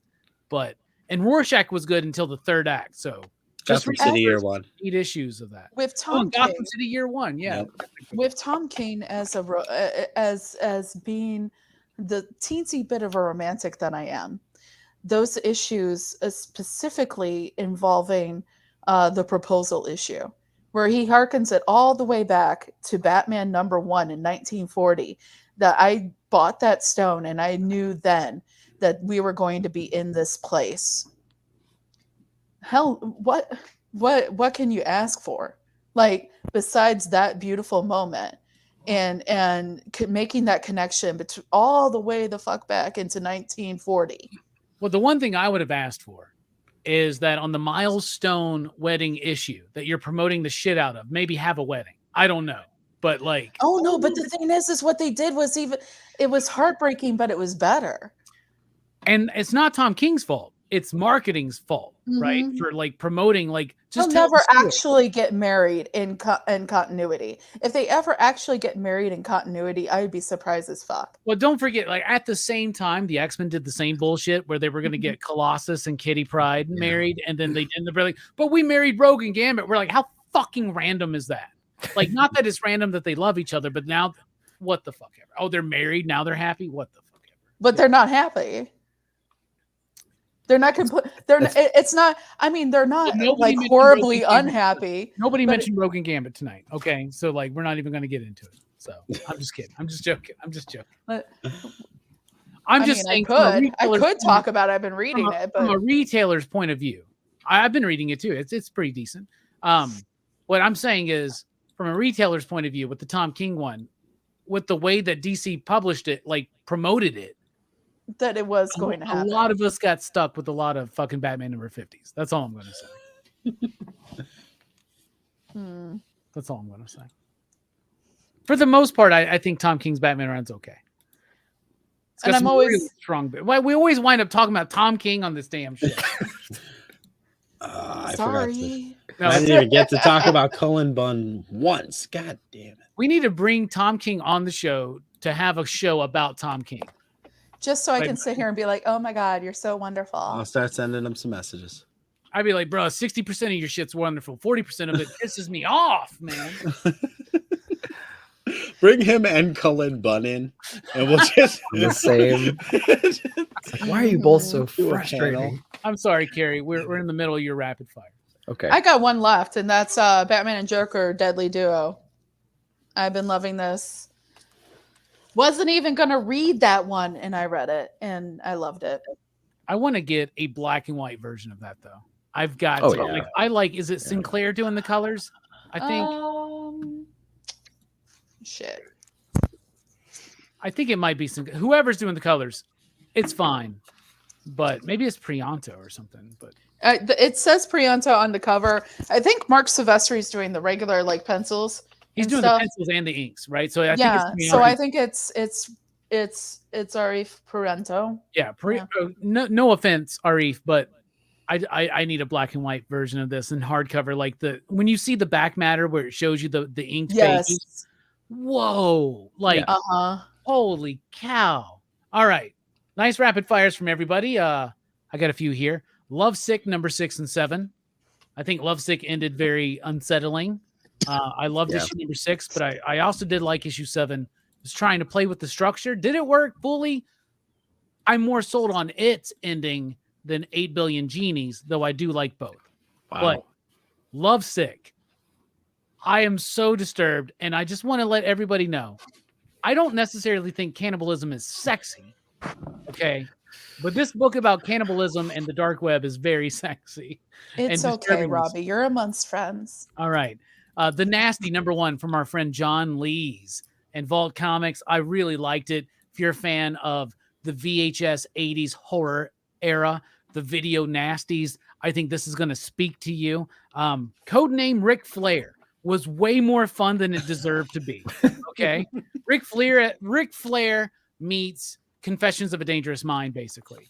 And it worked, and it was real fun. Guardians of the Galaxy #1. That's good. Really the new Guardians book was good. First of all, Kev Walker has no right to be that good because he never has been. And issue 1 of Guardians was awesome. And Jackson and Lansing are very capable writers, but a lot of their stuff gets boring. This was a hell of a crafted first issue. I really liked it. Even though, obviously, we get it. You like Serenity and Firefly. So do we. We get it. Okay. Teenage Mutant Ninja Turtles, Usagi Yojimbo, Where When, #1. Stan Sakai doing a Turtles Usagi crossover. This guy's been doing the same damn book, the same consistent style, the same story. He's been telling it for over 30 years now. It's time that Stan Sakai finally got the recognition that he deserves. Truly the recognition, the widespread recognition.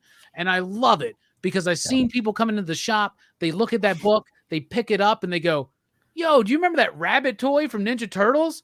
They did a book about him. I'm like, bro, they've been doing a book about him for 30 years. And read it. It's good stuff. The excellent #2, Mike Allred, Laura Allred, Pete Milligan, continuing their Ecstatics X-Force journey. I love it. It's ridiculous. It's rambunctious. It's so spot on the nose. The X-Force Ecstatics run started in like 2001 or some shit, right? When we were dealing with reality TV, we weren't even dealing with social media. They're able to continue to explore these same themes, and they're still relevant because that book is almost prophetic in a way. Deep Cuts #1. Deep Cuts by Kyle Higgins, about a musician. It's from Image Comics. He's trying to come up in the world. He's trying to get a gig. He meets someone. It's got a very typical tropey type style and story, but it worked for me. I thought it was a really good self-contained issue #1. Then we got Plush #6. Doug, Daniel, y'all killed it again. Plush got better every single issue. It's a book that has an easy sell. It's about cannibalistic, murderous furries. Okay. Man, this book, you think it would just like be making fun of furries and shit like that. And if that's what you're worried about, no, not at all. This book has heart. This book has charm, but this book keeps amping up the intensity and not just the character interactions in the story, but the gore and the insanity. Plush, vinyl, plastic, and plush. A perfect trilogy. So Doug calls it the Material Trilogy. So just check that out. And Gunslinger Spawn #19. Brett Booth's best work ever is in the pages of Gunslinger Spawn #19. It's what you want out of a Spawn book, which is badass imagery, fucking blood and guts, angels' wings getting ripped off, people's getting their heads chopped off. It's gory, it's gnarly, and Brett Booth has a storied, legendary career in this industry. This is the best work of Brett Booth's career, is Gunslinger Spawn #19. So I got to give a shout out for that. All right. Nice. And you get the debut of a new Gunslinger Spawn costume, which I have been commissioned to do a sketch cover of. And that was my first little rough draft that I did. So nice. Yeah, right? Yeah, okay, not too bad, right? Not too bad. Yeah. Just a little rough draft trying to figure it out. Sure. Dude seriously commissioned me to do this, and he wants to get it CGC'd. So it'll be the first Rockin Robbie sketch cover CGC'd and shit. Wow. I'm very nervous. I'm so nervous. Like, first of all, look how big that hat is compared to the fucking head. Like, that's wrong, Robbie. I got to figure out how to draw hats. I don't know how to draw hats. I like all it. Right. So are we gonna get Tapeworm Boy on the cover as well, or no? Shit, bro. What if I sneak Tapeworm? I think Todd McFarlane would own Tapeworm Boy if I did that. So I don't know. I don't even want to test those waters. You better give you a watch. At least give you a watch. You know. All I need is a watch. Bud. You know what I'm saying? My dad worked in the factory. I can't. Hey bud. Hey pal. All right. The weirdest Canadian accent fucking ever. It is. All right. Thank you guys for checking us out for another exciting show here on the Monthly Comic Book Review. We're going to be back for the best comic books of May. And that's going to be... Oh, boy. Let's see. That's going to be in June. That's going to be June 1st because there's a May 31st on a Wednesday. Oh, wow. So June 1st, which is Jelani's birthday. Ooh. Ooh. I wonder if Jelani's going to want to hang out on his birthday. Fuck it. We're doing the Monthly Comic Book Review, so I don't have to hang out with Jelani on his birthday. Just kidding. Why doesn't he come in and he can partake and be part of the review? So he can do this and read it. Didn't read it. I did that. It's fun. Yeah, but we filled those shoes now. We have, exactly right. Now June 1st is when we're doing it for May because May ends on May 31st on a Wednesday. So there's a 5th week, and we're gonna honor that. So June 1st will be the next monthly review, which means we're off for the entire month of May. So y'all have fun. Get ready for the next one. Do you realize that you have someone in the chat that's in Wales right now? Why are like you Jonah? Wait, like they're in a whale? No, in like the UK, they're in Wales. Yeah, I get that. Like, I'm just saying, like, why are you, bro? Go to sleep, Dr. Nitrogen. Oh my God. Yeah, what time is that? Yeah, what are you doing? 3:46 a.m. Oh, wow. Thank you for joining us. Nick, thank you for joining us. Final thoughts. And by the way, links to all these beautiful people's channels in the description below. Go sub them up, PCP Army. Nick, what you got? What'd you do? What do I do? Yeah, what do I do? So, if you enjoy this kind of commentary right here, I do something similar, solo style, Nick at Night, Saturday nights. So you can anticipate that. I just cover the weekly books. I just got back from Huntsville Con, so I'm putting together a video about what I picked up, some B footage and things like that. So I'm going to be telling some stories and things like that. I won't tell anything too incriminating, guys. Don't worry. Huntsville Comic and Pop Culture Expo. Huntsville Con's another thing. Huntsville Con's another thing. Yeah, it's Huntsville Con's like a third of the male population, I believe. We learned that. Yeah, that's a whole. I had so much fun hanging out with you guys, man. Really, really, awesome. really did. It was awesome. But yeah, just haul videos, new release videos, FOC, comic book reviews, random stuff. Check out the channel. Thanks, man. Appreciate it. Always a pleasure being here. Hell yeah, Manny. Final thoughts, man. Yeah. You know what? Final thoughts. I do comic book stuff sometimes. You can find me on PCP Movie Night mostly, and go check out Blood Splatter Chatter. Verno from the Cerebros launched a brand new horror podcast, and it is fucking awesome. Like I honestly watched him talk to Scarphead for an hour, and I didn't even realize. Like at no point did Scarphead enter my brain like, oh shit, I'm watching Scarphead. What the fuck am I doing that? No, I watched this and I was like, these are two guys that legitimately love horror. I love these rankings. I like it. Like it's there's something really cool about watching two people that really love a genre so much that when they discuss what, it's similar to this. When we discuss a book, we, for the most part, we all read it and we all can talk or at least speak intelligently about it. I can't do that with horror the way Verno can when he bounces great ideas like best directors off Robbie. And Robbie, I'm proud of you, brother. I was worried that you were going to run out of vowels. I was like, it's going to be all Italian people. He's going to have all the vowels. He's going to use them all up. And I watched Wheel of Fortune. I know that shit's expensive. But no, you guys had very awesome lists. And this one with Scarphead where they ranked the villains was super freaking, or 70s, horror films. So freaking good. So yeah, go check out my boy Verno over at Blood Splatter Chatter. Yeah, Verno's a natural at this, and his passion for horror has been a joy to watch blossom. And he's got some really great show ideas coming up, and he's got some really great guests, including Dylan, Steph, Fable, other people, like even me again. It's going to be fun. It's going to be fun. Carrie, final thoughts. Thank you for being here. Thank you for having me. Anytime. I do reviews on my channel of comics once a week. My spoiler-tastic review. It can go just. Last week, I talked about the range of size of like spiders and scare factor. I talked about how Terror War made me think of the Stay Puft Marshmallow Man, and